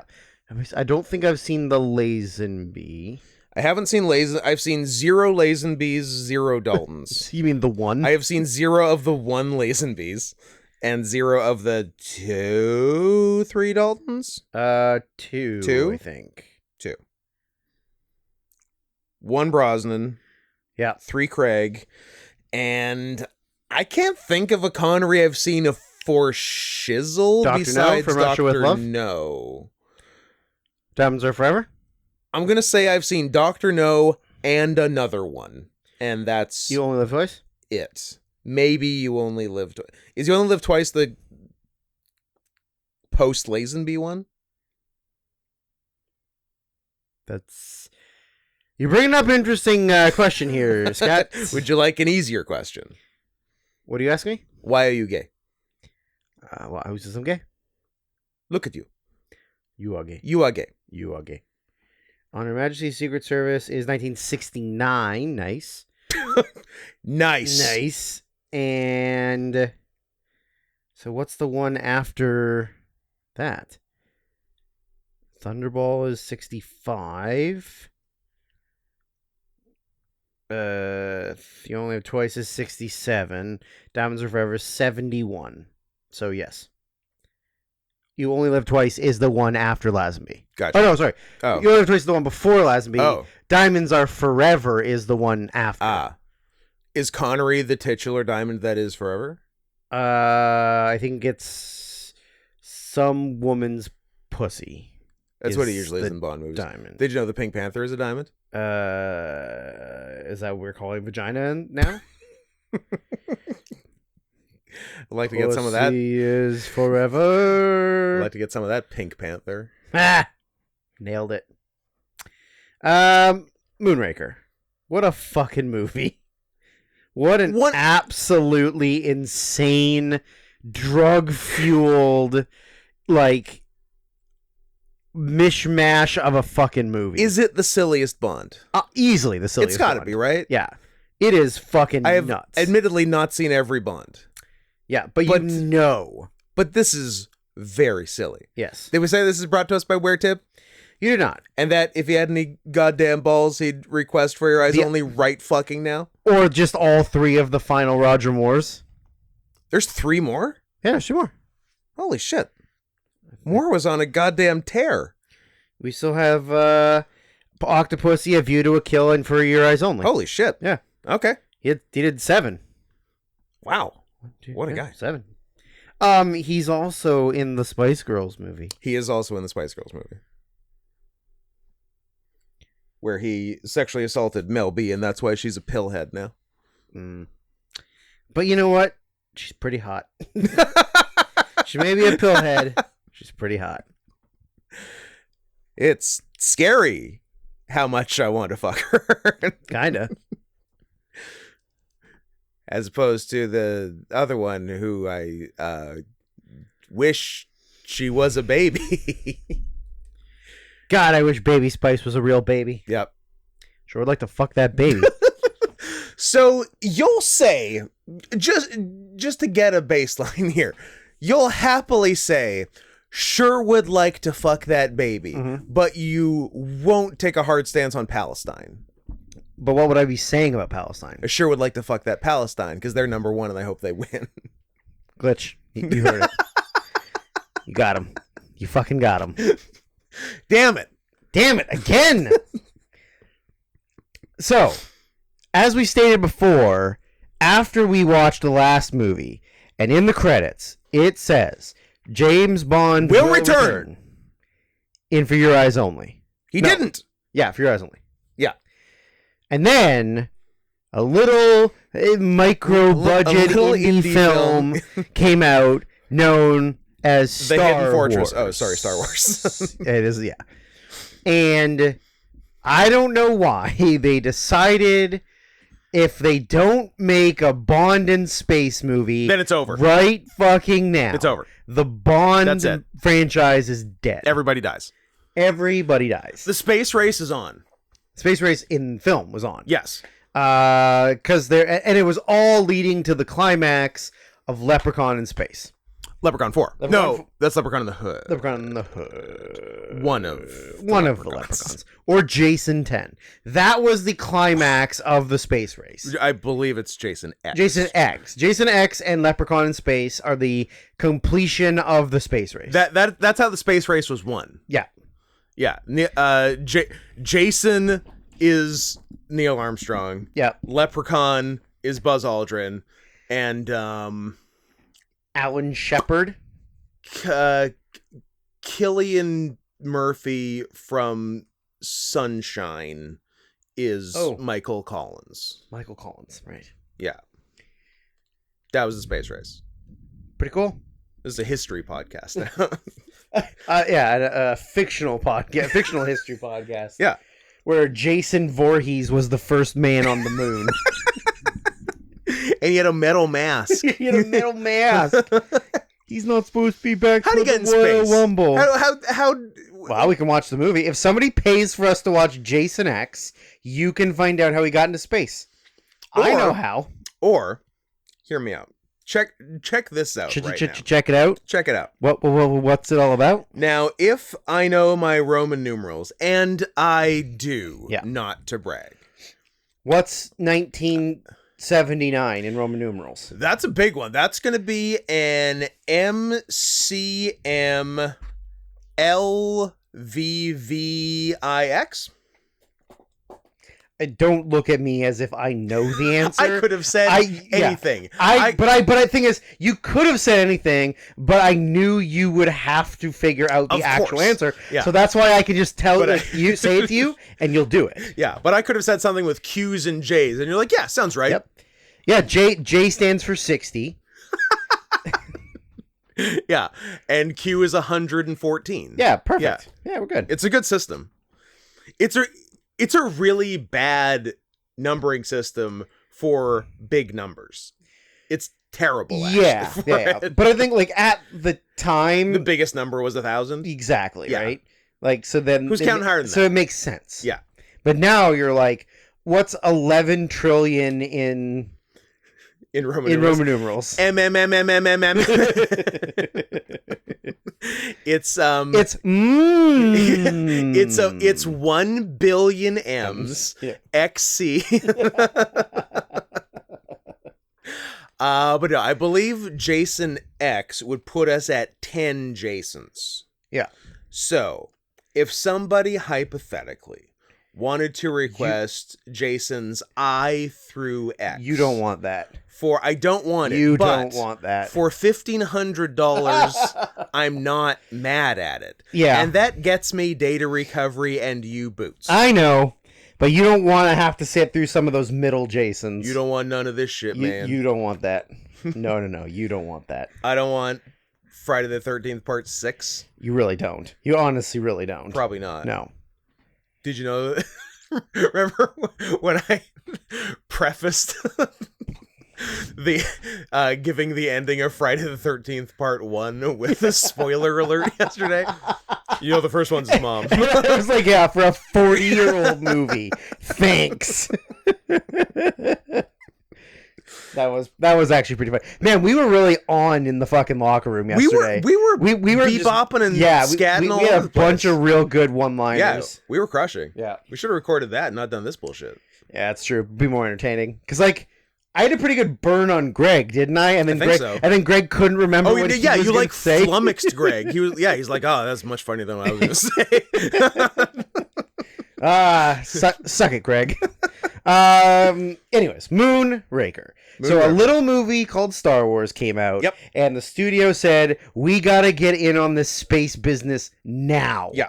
So they put For Your Eyes Only on the back burner, and they decided, let's go to space. But they don't go to space until the end, and there is a billion insane things that happen before they even go to space. Now, this might be the Bond movie with the most, over-the-top stunt work and, creative ways of doing a stunt. Yeah. The things they come up... There are two separate speedboat chases in two separate countries Yeah, that's right. on opposite sides of the planet. That's correct. One is through the channels in Venice, Yep. and the other one is through the fucking Amazon. Yep. In the same movie. Same movie. They go on a gondola In a the space movie. in the fucking Alps. There are 2 speedboat races in a space movie. Well, at least they're not driving their go-karts on the moon while shooting bullets at each other. Space bullets. They defy the gravity of the moon. Oh, are we Ad Astra. Ad Astra? Yeah. Dad Astra? Dad Astra. Yeah. It was a weird movie. I've seen it. I've already forgotten most of the movie. Like, I know I can remember the plot. Yeah. But, like, visuals of things that happen in the movie, I can only remember bullets on the moon. Bullets on the moon. And finding his dad. And, Spoiler alert. Spoiler alert. And, Angry Space Monkey. I don't remember Angry Space Monkey. There was Angry Space Monkey. Yeah. That's why. Maybe. Yeah. Yeah. It's not the movie I thought it was going to be. I don't think it was the movie anybody thought it was going to be. Yeah. I think everybody thought it was going to be more of a, like, Interstellar, I guess. Yeah. And then it was more of a, like... I didn't even know what it was more of like, but it was Not less of an Interstellar. Yeah. Yeah. Yeah, so, like, this one, yeah, it starts out on the Earth, and is Earth for the first hour and 20 minutes. Yeah, so I hadn't seen this movie. Me neither. The poster of the movie is Bond in space. Is Bond in space, yeah. But as I'm watching the movie, for a long time, I'm like, they're not in space. Where's the space? Is he going to space? I was promised the space. He does go to space. But it is the last maybe quarter of the movie. Yeah. Like I think the rocket takes off at an hour and a half. It is. And of course the movie is the standard exactly 2 hours and 5 minutes that every That's James how Bond long movie Bond movies are. apparently is. That is exactly how long Bond movies are. Yeah. Unless they're over 3 hours long. Well, yeah. Well, just everything is bullshit now. Yes, I agree. So we learned, like, I didn't know why it was called Moonraker. I just assumed he was going to the moon to do those little peaceful Japanese gardens. Oh, little Zen garden. Little Zen garden. Love a Zen garden. On the moon, and that was the whole movie. What would be Zen garden already peaceful? Yeah. Put that shit on the moon? You kidding me? Yeah. In the sea of tranquility? Nailed it. Nah, that's peaceful. Nailed it. Yeah. So we start off with... We started with me writing, I'm sorry, is that a passenger jet with a space shuttle on top of it? It sure was. That's how you transport spaceship. Is it? You attach them to the top of a 747. It was literally a 747. And you fly it to its destination. I did not know that. I don't think physics would allow that to work. Yeah. I had questions. Yeah. I also feel like maybe a spaceship is heavier than an airplane. It's going to be kind of heavy. And so, like, on top might not work. Yeah. Also, it's a movie, so we shouldn't critique it that much. So yeah, we start off with that, and then bad guys sneak out of a hiding place on the plane. Of course. And they hijack the spaceship. Yep. And they fly it back to Earth. Yeah. Or to the space state. I don't know. I don't think they ever show us where it goes. Well, no, it was Drax just took it, like, he gave it to them, but then he hijacked his own thing and took it back. And took it back. Yeah, but where, like, did it land back on Earth? It's where they were launching the rest of it. I guess. Yeah. But on the plane is Bond. James Bond. James Bond is escorting the spaceship to its destination of the British government. Yeah, well, they can't do their own spaceship, so they have to borrow American ones. I guess that's fair. Well, no, not even American ones. That's like privately made. He's kind of a Tesla. He is kind of a Tesla. Yeah. Yeah. He's kind of an Elon Tesla. Elon Tusk. Good movie. Yeah. So, turns out, pilot bad guy, Cocktail waitress that he is going hard on the makeouts with. This is throughout the movie, some of the hardest making out I've ever seen. Yeah, Raj must have just gotten divorced. Yeah. And was like really looking to fuck. It's like he's trying to make them pregnant by kissing. You can do that. You can do that. Yeah, you get it so deep that, well, what you do is you give yourself an angel's kiss. And then you Great make start. out with the girl. And then the baby goes in the belly.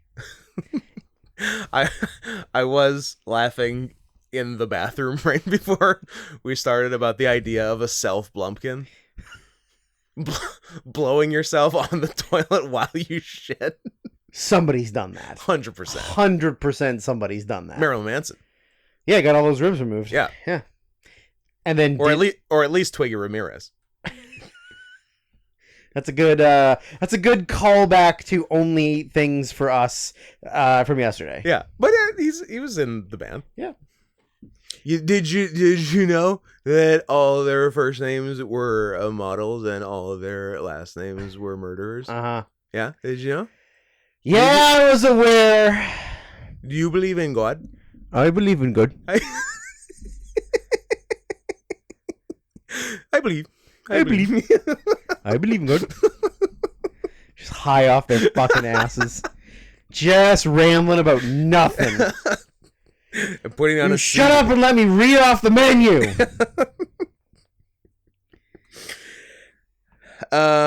Anyways, yeah. turns out Pilot's bad guy. They're going to try and kill Bond. And then we get maybe the first insane thing that happens in the movie, which is... Jaws is back and he's pissed. Jaws is back and he's pissed. Yep. It's got to be the first return of a henchman, right?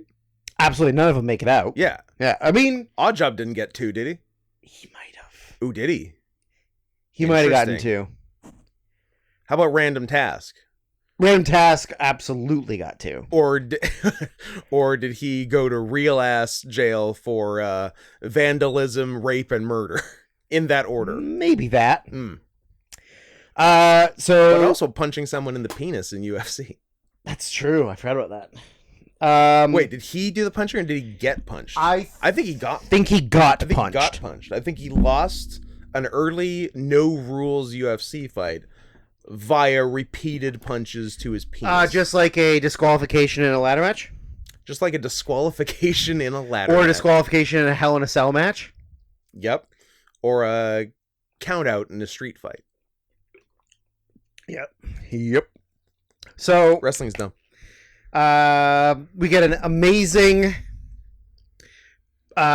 jumping out of a plane, fighting a bad guy. We get motherfucking sky fight. Which there was some comically terrible "That's Roger Moore's stunt double" visuals. Yeah. Where like they didn't even try to hide it. No. Like there's a scene where the door to the plane is open. You're getting one shot at the sky fight. Yeah. Because there was like some real skydiving. Absolutely. Shit. Yeah, real stuff. So yeah. I don't know how many times you're going to do that. And the guy, like 4 or 5 times, you see very clearly it is the stunt double for Roger Moore. Guy doesn't even look like him. No. And it's He like... is dressed like him, to be fair. Dressed like him, and his hair is close enough. Yeah. But That's where it ends. Roger Moore at this point is probably like in his 50s. Yeah, like his first Bond, he was 63 years old. Yeah. And this... It's such a strange And the choice. stunt double is like 30. Yeah. So he's 20 years younger. Yeah. And you're like, that's not the same His stunt double guy. is beautiful. Yes. Very handsome. Yeah. There's a like very, very blatantly obvious that it's not Roger Moore. Yeah. And then when he's fighting with the guy, just out of nowhere, Jaws appears, jumps out of the plane, and Bond gets the parachute From the captain so easily. Yeah. Like, it's strapped onto the guy, and it's like the guy was barely wearing it, and He's Bond like, just grabbed it. Zip, mine now. Mine now, Goodbye. and then the pilot falls to his death and dies. Yep. And then Bond and Jaws have a quick little grapple in the air. Yeah, Jaws was about to bite his foot off. Yeah. Bond gets away by pulling his chute. Yeah. Then... I thought this was kind of funny, was that Jaws pulls the thing for his parachute, but he like pulls too hard And yanks it off. rips it off, and then realizes he can't pull his chute, which I thought was kind of funny. Yeah, I'm like, oh damn, do they kill Jaws right That's at the what beginning? I thought he was dead right away. Nope. Spoiler alert, he's in the whole fucking movie. Lands in a circus tent and he's A-okay. Lands in a circus tent, he's A-okay, and then the opening credits were bizarre because it starts out with a bunch of circus stuff happening. Yeah. And I'm like, what does this have to do with being in space? Nothing. Nothing. I will tell you, opening credits related, that I will never get tired of Albert R. Broccoli Yeah. presenting every James Yeah. Bond movie. I love it. I love that he's the guy. He's the number one. So now we cut to, or that we do the opening credits. We get back to Headquarters. headquarters in the UK.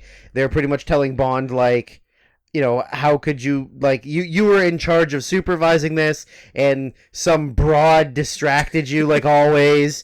I was and horny. It's up to you to get it, to figure out who took it. And so Bond kind of has to like be on the trail of investigating who stole it from him while he was making out with some random girl who in theory died on the plane because there was no pilot. Yeah, she died on the plane. Yeah.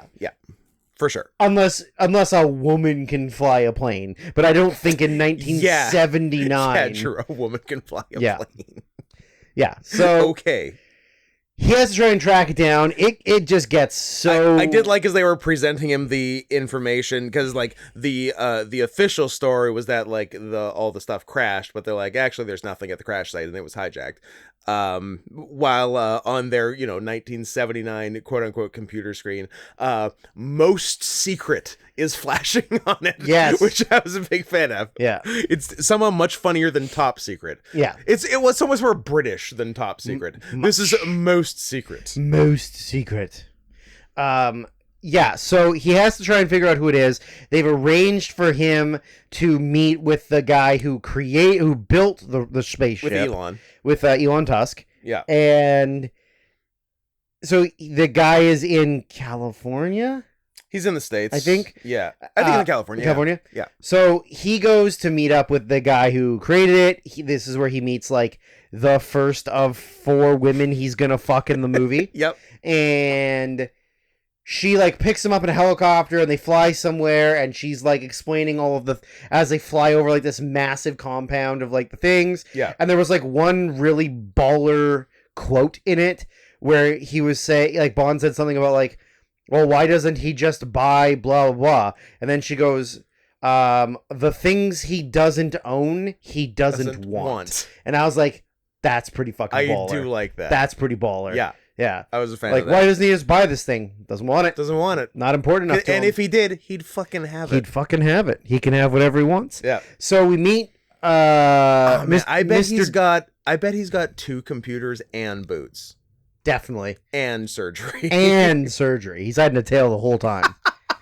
So we meet Mr. Drax. AKA grown-up Peter Dinklage. Grown-up Peter Dinklage. Yep. Because he looks like what Peter Dinklage would look like if he was a normal boy. He also looks like our friend Manny if he was a normal boy. Which he's definitely not. No. And, you get your typical, the like... fisting king of Port Coquitlam. Shout out. Oh, I've upset Yeah, you. but now he's sad and alone, so it's fine. He is sad and alone now. Yeah. It's okay, Manny. It's his own fault. You'll bounce back. It's his own fault. I assume it was his fault and not Adrian's fault. I actually don't know whose fault it was, but I assume it's Manny's. I also do kind of assume it was Manny's fault. 100% it's Manny. Yeah. You've met him. You know. Yeah. I've met both, and I know both well. Yeah. And yeah. For sure it's That's Manny. the way I would lean. Yeah. If I had to lean. Do you lean back? Lean back. That was a song. That was a song, for sure. Not Canadian though, so we don't have to talk about it. No. We'd get in trouble if we talked about it. We're riding that 35% line so tight. No more talking about Canada. Yeah. So now it's very clear that like you meet the guy who's the bad guy. He's like pretending to be a good guy. You're like, obviously, I know where this is fun going. He pretends to be a good guy for 5 minutes. But yeah, for like 30 seconds. Almost and then instantly tries to kill him. As soon as Bond leaves frame, he says to his henchman, who's a Chinese guy with a goddamn bowl cut. He's a Kato type. Make sure he feels some pain, I believe is what he says. Yeah. So Bond goes to... Make sure he feels some discomfort. Or something, yeah. So Bond gets taken to, like, see the facility, and he sees the second woman he's going to end up fucking. What's her name? Honeydew. Dr. Goodhead. Dr. Goodhead. Which, that's self-parody. Like, that Dr. Goodhead is no less silly than a lot of vagina. Not really. No. But this movie is very much a parody. This movie is Austin Powers. Yeah, it's Austin Powers too. Yeah. So he goes to the G-force like testing gyroscope. What the fuck is it called? Cyclotron. I'm pretty sure that's the thing that accelerates particles. Oh, well, it's close enough. But you know what? People are Centrifuge. No, that's not it. Yeah. That's the part of a plane that... No, that's the fuselage. Yeah, that's the one. I like that we know each other's stupid things. Yeah.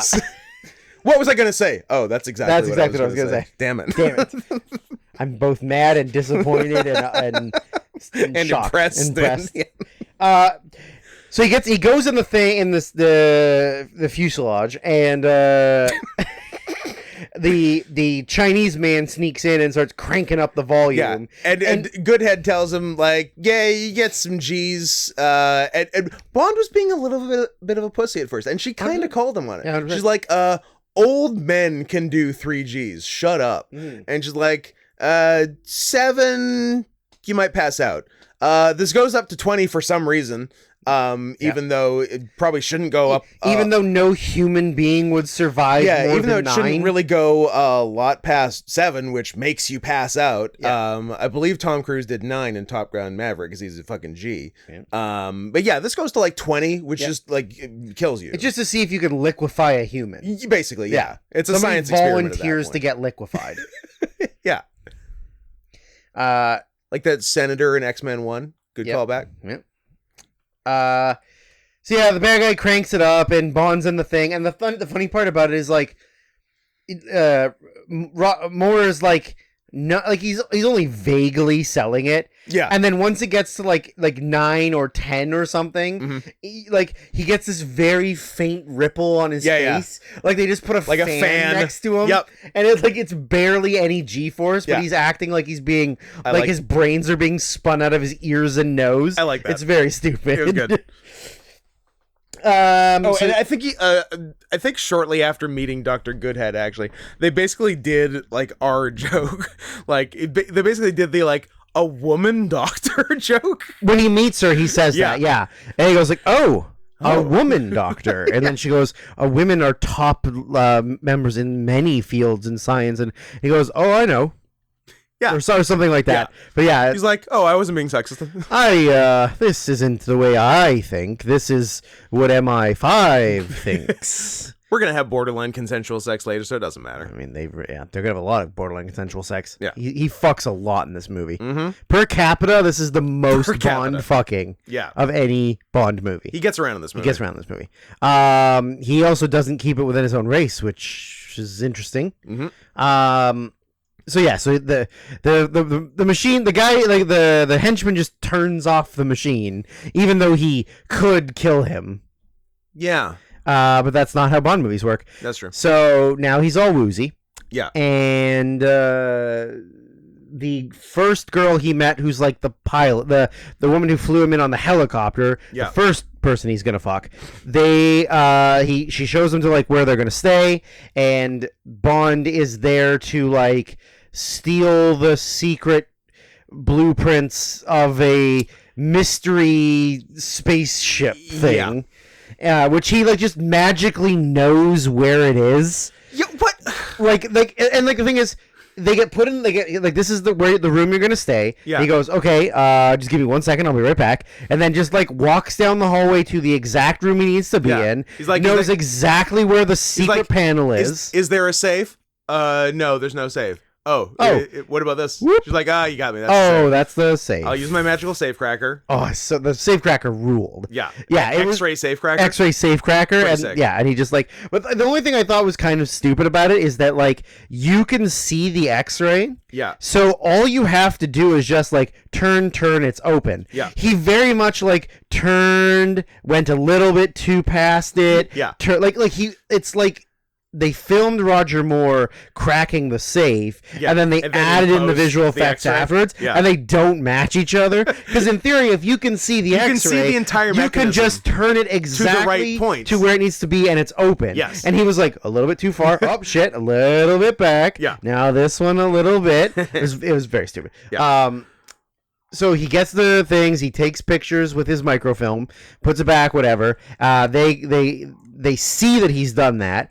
After they accuse the bitch he sleeps with of showing him where it was and letting him get the things. Yeah. And she plays dumb because playing dumb probably not hard for her. Wow. Yep. Wow. Well, she's kind of useless the whole time. She's a fucking doctor. This is the is this no, this is the other one. This is the other one. This is the one that flew him in. She doesn't have a postgraduate. No, she's not. She's not very useful in the entire movie. She has an arts degree. She has an arts degree, and so Bond sneaks away with the X-ray, the things, but like they don't really understand what the plans are for, and then what's next? Does he meet up with the? My next note is, damn, they're really gonna have this bitch get eaten by dogs. Oh yeah, they sick the dogs on her in the forest. Yeah, she did a bad job. Well, you know what? Sometimes you gotta sick the dogs on her. Yeah. Yeah. So Bond goes to Venice. Yeah. To meet another woman he's going to fuck. Sometimes you feel like you need a vacation. Okay. Sometimes in the middle of performing your duties. Sometimes you feel like I want to go to the city of Venice, the city of pasta. I'll be a caveman and I'll show you why. Sometimes you want to go where everybody knows your name. Yeah. And Bond is big in Venice. Yeah, absolutely. So yeah, I don't remember exactly who he's looking for or what. Like, I know he meets M and Q there to show them the plans, but I don't remember why it needed to be Venice. I believe because it's pretty. Yeah.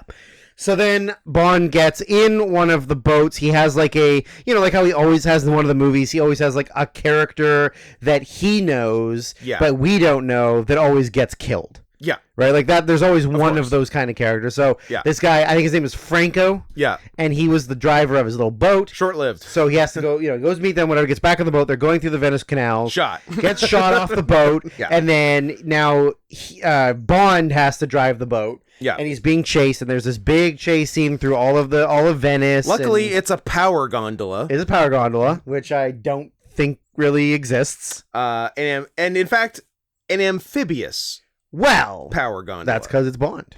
That is because it's Bond. Yeah. So he, there's a gondola chase through the canals of Venice, and then he drives it onto goddamn land, which just baffles and the bad guys just give up.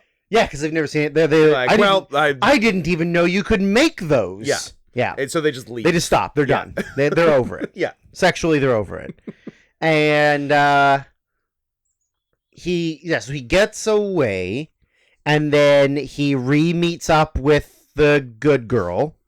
Yeah. And they go to, maybe it is still Italy, and I just assumed it was like the Alps or something. So I mean, Italy has Alps, so I guess that's true. I mean, I guess Switzerland, Austria, whatever. then is this the gondola? They're on the other kind of gondola. Yeah, this is the gondola. Thing, right? Now they're on mountain gondola. So they're on mountain gondola. I don't remember why they're going on the gondola, just to be romantic, or they're escaping from somebody. No, because they had to escape once they were already on the gondola. So yeah, there's I think we find ourselves in a lot of situations and locales that aren't for Storyline purposes, aren't for any real good reason plot wise. just look nice. Yeah, as I've said a million times, I would rather James Bond movies were just a Roger Moore travel log. Yeah. Just Roger Moore going to pretty places and having sex. And not doing his own stunts. Exactly. Actually, I would like to see Roger Moore stunt double have sex. Yeah, me too. Yeah. Me too. Bet you he's got all the moves. He learned them from Big Raj. And Raj. And Herschel. And Herschel. So they're going down the gondola. Yeah. And then, even though they are like a million meters away, he like sees Jaws. And then the girl asks, "Do you know that? Is that your you also have this, because this was a very funny line. Very stupid. Do you know him? Not socially. His name is Jaws. He kills people." Like it's like a 20 IQ line. Like it sounded so stupid. Do you know him? No, not socially. His name is Jaws. He kills people. It's so weird. So then Jaws bites through the cable line, but then gets on the other gondola to go up to where they are. Yeah, climbs the cable to a gondola. Yes. Then they end up fighting on top. Yeah. Bond is getting his ass kicked like normal. Yeah. Gets a chain. Yeah. He uses the chain, and because he had a higher number, which is his friend. Yep. And then they zip line. They zip line down the cable to the station, but Jaws has See, I thought Jaws was operating independently. I thought he was a lone wolf. He's not. Well, yeah. I mean, maybe I was under the impression sort of that maybe he had paid the guy. Yeah, I guess. But Jaws has a man on the inside operating the gondola. So then he turns on Jaws's gondola at full speed. So it's gondola Jaws versus zipline James and Lady. Yeah. In a race to the finish, and as they get almost to the end, they just let go and drop and are fine. Yeah. Because I guess the bottom of the gondola is close enough to the ground. In theory, yeah. And then Jaws, because the way gondolas work is, one, you can change the speed, and two, when the speed is high, it just straight up crashes. It just doesn't stop into the station. Yes. So that happened, and I'm like, is this how they kill Jaws? Nope. He's fine. They kill I assume the other guy's dead. 100%. Yeah. Blew right through him. Yeah. Brains everywhere. Yeah. And so Jaws, who has like a whole like gear in his mouth when he gets up from the crash. That was pretty funny. Gets up, dusts himself off, and finds love. Yeah. Immediately just sees a girl. Yeah. She sees him. They're like, we're meant to be together. Yep. And they like hold hands and walk off. And I thought that would be the end for Jaws. I also thought that would be the end. Like I was thought, oh, that's like a weird redemption arc, but good for him. More to come. Mordecai. Yes. An even more evil Undertaker. Then they go to Rio. They go to Rio and James is a cowboy. Yeah, the whole fucking Western thing. Yeah. Where like everybody's dressed like Clint Eastwood in The Good, the Bad, and the Ugly. Yeah. Except for M and Q. Yeah, who are too British. Well, of course they don't play into your fancy fun lifestyle. And they played like an actual Western theme. Yeah, it's very weird. Yeah. So they arrive in Rio, and then he sort of I think Bond just gives them information that like it was Drax who did it. Yeah. And at some point Drax had a lab in Venice. That's what Venice was yeah, for. And he got into the lab and they was doing a poison. Yeah. Yeah. Yeah, that's right. And that was that. That was right. And then he tells them, and they don't entirely believe him for some reason. Which is weird. They're like, James, you have a poor track record when it comes to You're too busy getting your dick greasy Yeah. to really pay attention to who's doing what. Yeah, even though you've bested every villain in history. Every movie you come out on top. Yeah. But we're not going to trust you on this one. No. And then like 3 minutes later, they're like, oh yeah, I guess there was poison. Oh yeah. Like, the poison you gave us from the lab, turns out it was poison. Turns out it was poison. Yeah. So they're gonna go back To Cali. Yeah. That's Back what, to Cali. That's what the song is about, yeah. It's about Moonraker. And of course, the way they're going to get back to Cali is driving a speedboat through the Amazon. Mhm.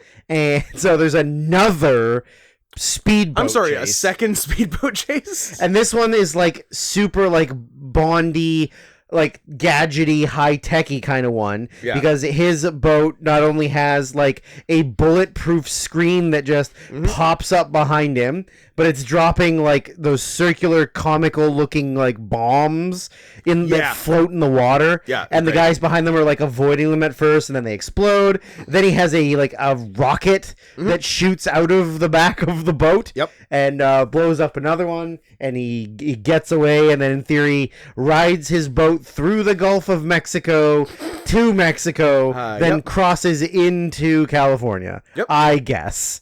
That's my understanding. So he gets back to the facility, the Moonraker facility, which is the name of the spaceships. Yeah. Multiple spaceships.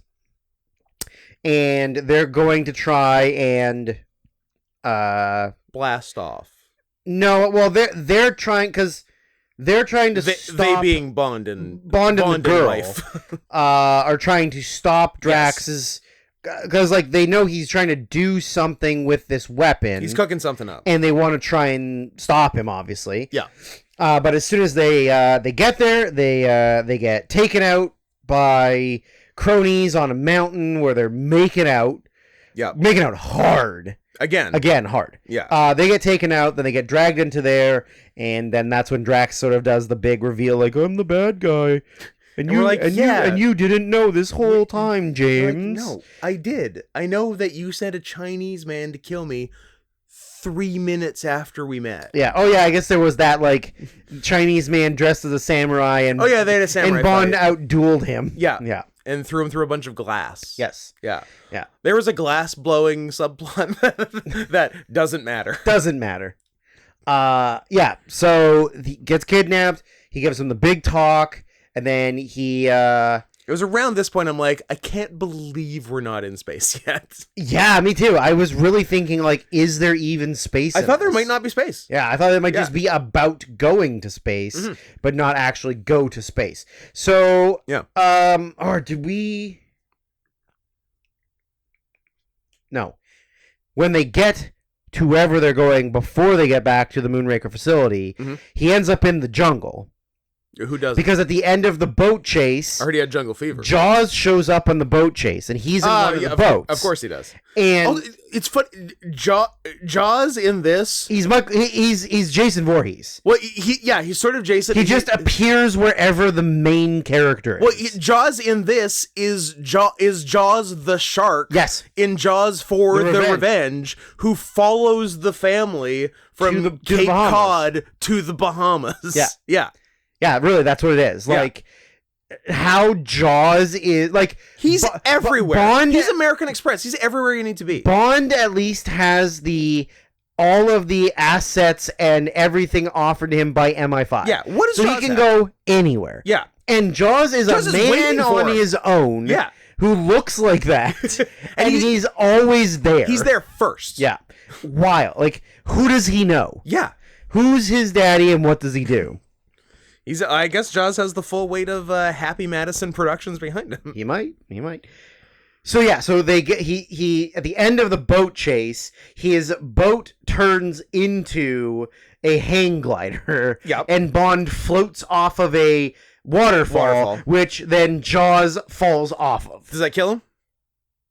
Maybe. No, It doesn't. Fuck no. Not even close. Jaws is immortal. He actually might be. Yeah. He might be. Like, I know he's a big, strong guy, but, like, by the law of averages, one of the things that happened to him should have probably killed him. Yep. Either the gondola crash, the falling from the sky, the falling over a waterfall, or falling to Earth from space. None killed him. Yeah. Yeah. Immortal. He's fine. And whatever happened to him in the movie before. Maybe he's a Highlander. He could be Islander. Yeah. Yeah. Bond flies his hang glider into the jungle. Yep. He gets off. He sees like a beautiful woman. Fucks her. He doesn't fuck her. No. He follows her into like a cave behind the waterfall. Yeah. Where there's all these other beautiful women. Fucks them. He does not fuck them. Damn it. But he ends up getting pushed into like a pond. Fucks a snake. Where there's a giant anaconda I don't want none. that he has to fight. Unless you got And he has a very stupid looking man fighting fake snake fight in the pool. Mm-hmm. And he pulls out one of his watch darts. watch darts that he's been given to by Q, Yep. jams it in its head, and it instantly dies. Mm-hmm. Then when he gets out of the water, Jaws is there. So Jaws grabs him and kind of ragdolls him. Yeah. And then they drag him to the facility. Then that's when he has the big talk with Drax about what he's going to do. Yeah. And then he tells Jaws, Mr. Bond seems a little wet. Maybe take him somewhere where he can warm up. So they take him and the girl and they lock him in a room. Under the rocket. Yep. And is going to burn them alive. Mm-hmm. Except for the fact that Bond can easily get out of any room ever. Yeah. So they escape out of a panel just barely in time. Mm-hmm. So all of the rockets are starting to launch off into space. Yeah. They manage to fight their way into one of the spaceships. Yeah. And they fly it up into space because, a helicopter pilot and... no, they would say they're all on auto trackers, so they didn't even need to fly it. They were just along. That's right. for Until the they ride. got there. Yes. And they had to land it. Then they had to go manual. But Yeah. yeah, you're right. Yeah. So they get into spacesuits that are like the most comically... even though it's 1979... Yeah. It's... And like... Men had already been in space. Yeah. They were like, well, we can't use spacesuits. We have to use like uniform bad guy henchman attire. Yeah. So like the helmets are just like pieces of metal or plastic that go forehead, down the side, and top of under your the head. chin. Yeah. That's it. But no face coverage, no actual head coverage. Just like the brow of your face and your chin. Yeah. Yeah. Very, very stupid looking. Perfect. So they're flying out into space. They don't know where they're going. They look at who's in the actual passenger part of the spaceship. Yeah. And it's just a bunch of very sexually hunky white people. Yeah. Who then all start just like kind of aggressively making out with each other. Absolutely. So they land on the spaceship. They on a secret space station. Secret space station that's like deeper into space, which has radar blockers, so no one on Earth knows it exists. Yes. Then Drax gives a big speech about how they're going to super race. They're gonna eradicate all of the sexual reproduction of humans on the planet with the poison from an orchid plant. Yeah. And then he's going to make his Aryan race repopulate. Say that, but it was implied because everyone was white. Everyone was a white, beautiful human being. Yeah. With big hogs, giant knockers. Yeah, which I believe, as you said in the car, it's redundant to say Aryan and beautiful in the same sentence. I sure did. Beautiful and Aryan go hand in hand. We're racist off pod too. Most of the time. Yeah, so they get up there, they figure they gotta jam the tracking device. Or sorry, the cloaking device, so that people on Earth will know it's there, the station, and then the Americans can come save the day. Send reinforcements. So they're tracking around the whatever, and they manage to turn it off only briefly. But then the Americans lock onto it, and the Americans send a space shuttle full of dudes. So fucking like multiple, don't they? So fucking fast. Like they were already prepared to go. Yeah. But they look like spacemen. They have look like the spacemen. proper spacesuits on. Well, they have to go into space. They sure do. They leave the shuttle. So we now we're like they've turned it off. The Drax and his people know the Americans are coming. Yeah. For like the 10th time in this movie, Bond and the woman get captured. Yeah. And when Drax is gonna throw the bitch into the airlock. Yes. And he has a beautiful line about well, you always wanted to be the first woman in space. Well, now it's gonna happen. Yeah, that's right. That's good. So then it's Bond has like a big speech about how like, you know, you're gonna like control the world and only make all these beautiful people, and anyone who's like different or like has like a defect, you're gonna eradicate. It's like, yeah. And there's kind of this like they look at Jaws, and then they look at his girlfriend, who's like, I mean, it's one of those things where they still cast a beautiful actress to play like a nerdy girl with glasses and pigtails, yeah. but she's still beautiful. Yeah. But then they just make her look nerdy, Yeah. and they kind of look at the two of them, and then Drax says to Jaws, like, throw them in the airlock, and there's like this hesitation, and he kind of says like, I'm your boss, I'm in charge of you, put them in there, and then surprise face turn by Jaws, who has had enough of this shit. So Jaws, Bond, and the girls kind of just are there.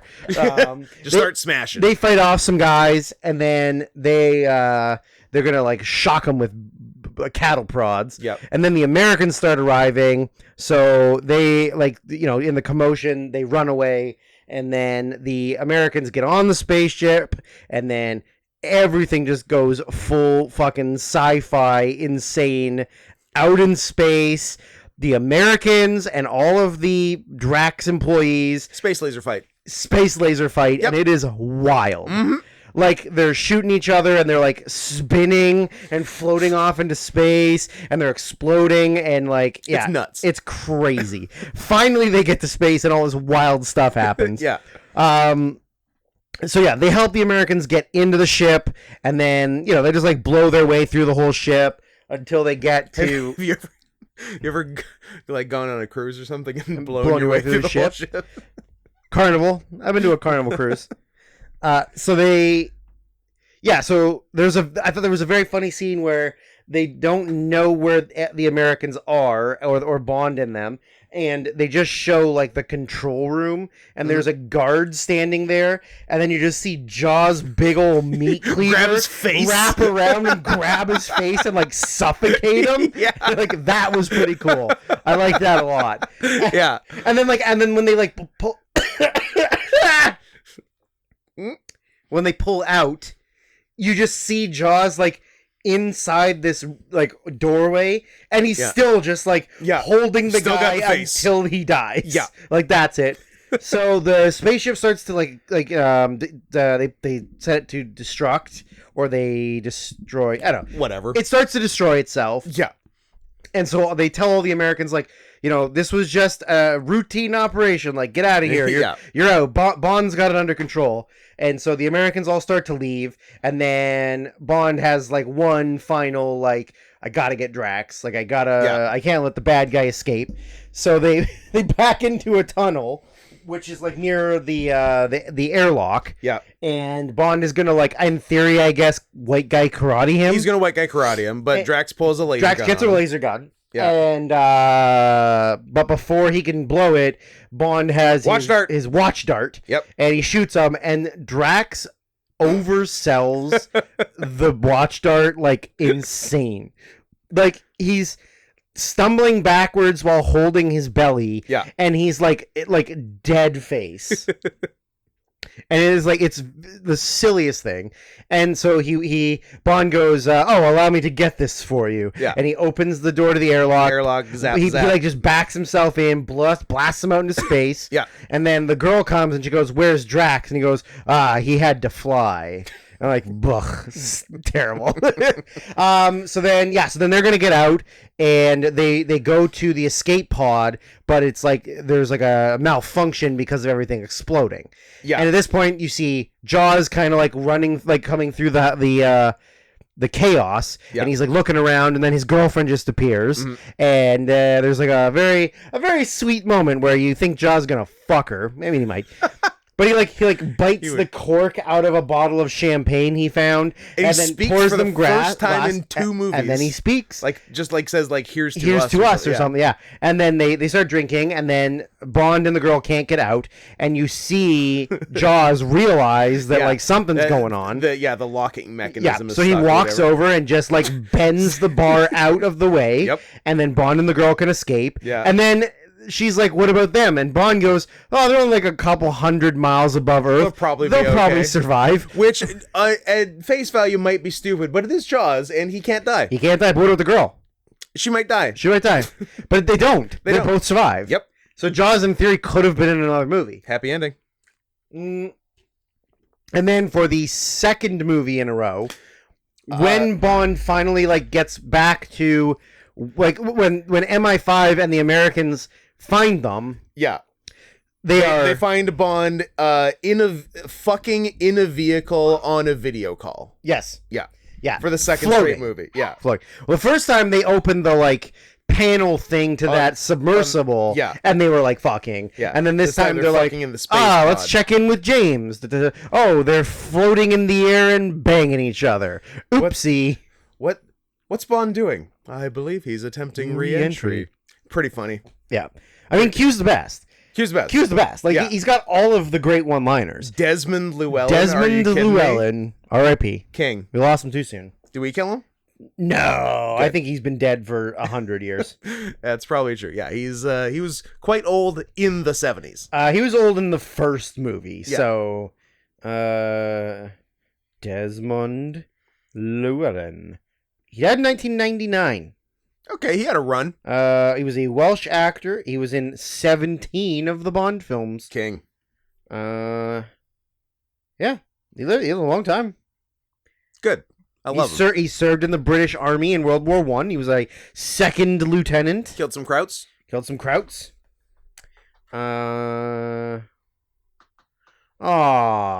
That's sad. He died in a car accident. So he wasn't even oh wow, he wasn't even sick or dying. It wasn't even his time. He was driving alone from a book signing event in his Fiat Bravo. Well, that's your problem. A fucking Fiat. More like fix it again, Tony. Nailed him. Yep. Got him. Fucking got him. Yeah. Sucks. He died 3 weeks after the premiere of The World Is Not Enough. Wow. Yeah. Was he in The World Is Not Enough? Yeah. Sick. Yeah. He was in every Bond movie from the beginning. He made it to the Brosnans. Until 1999. Yeah. That's awesome. Yeah, that's pretty crazy. Well, we did it. In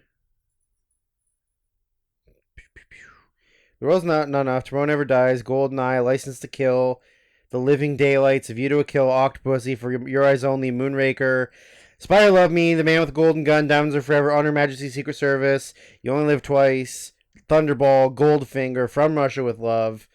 He's in Cleopatra. Weird. Yeah, so he was not in Dr. No. They hadn't figured out the formula So yet. From Russia with Love all the way to The World Is Not Enough. And he mostly just did Bond movies for a lot of that. He was in Chitty Chitty Bang Bang. Bang Bang. Chitty Chitty Bang Bang. And then he did a lot of stuff before From Russia with Love. Like Killing Krauts. Including Cleopatra and Killing Krauts. He's in The Curse of the Werewolf in 1961. Ooh. But yeah. We lost him. But he is the VIP MVP. Absolutely. Of all the Bond movies. Yeah, he's the best. And he kills some fucking Krauts. Oh, and he also...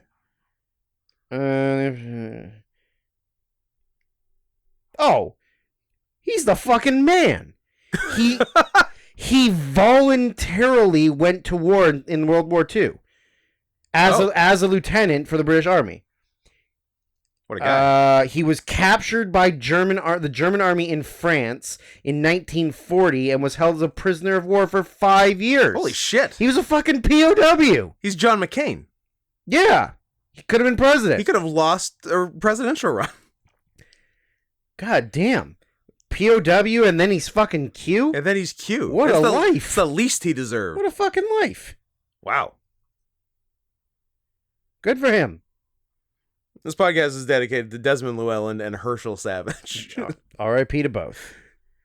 Thanks for listening, everybody. I guess next week will be the 3rd episode. I think if the planets align and cards are played correctly, it might just be season 5, episode 3. Weird. Feels good. Weird. And recorded like timely as well. Nah. It's gonna be a Brave New World, kids. We're gonna take 2 weeks off. Aldous Huxley.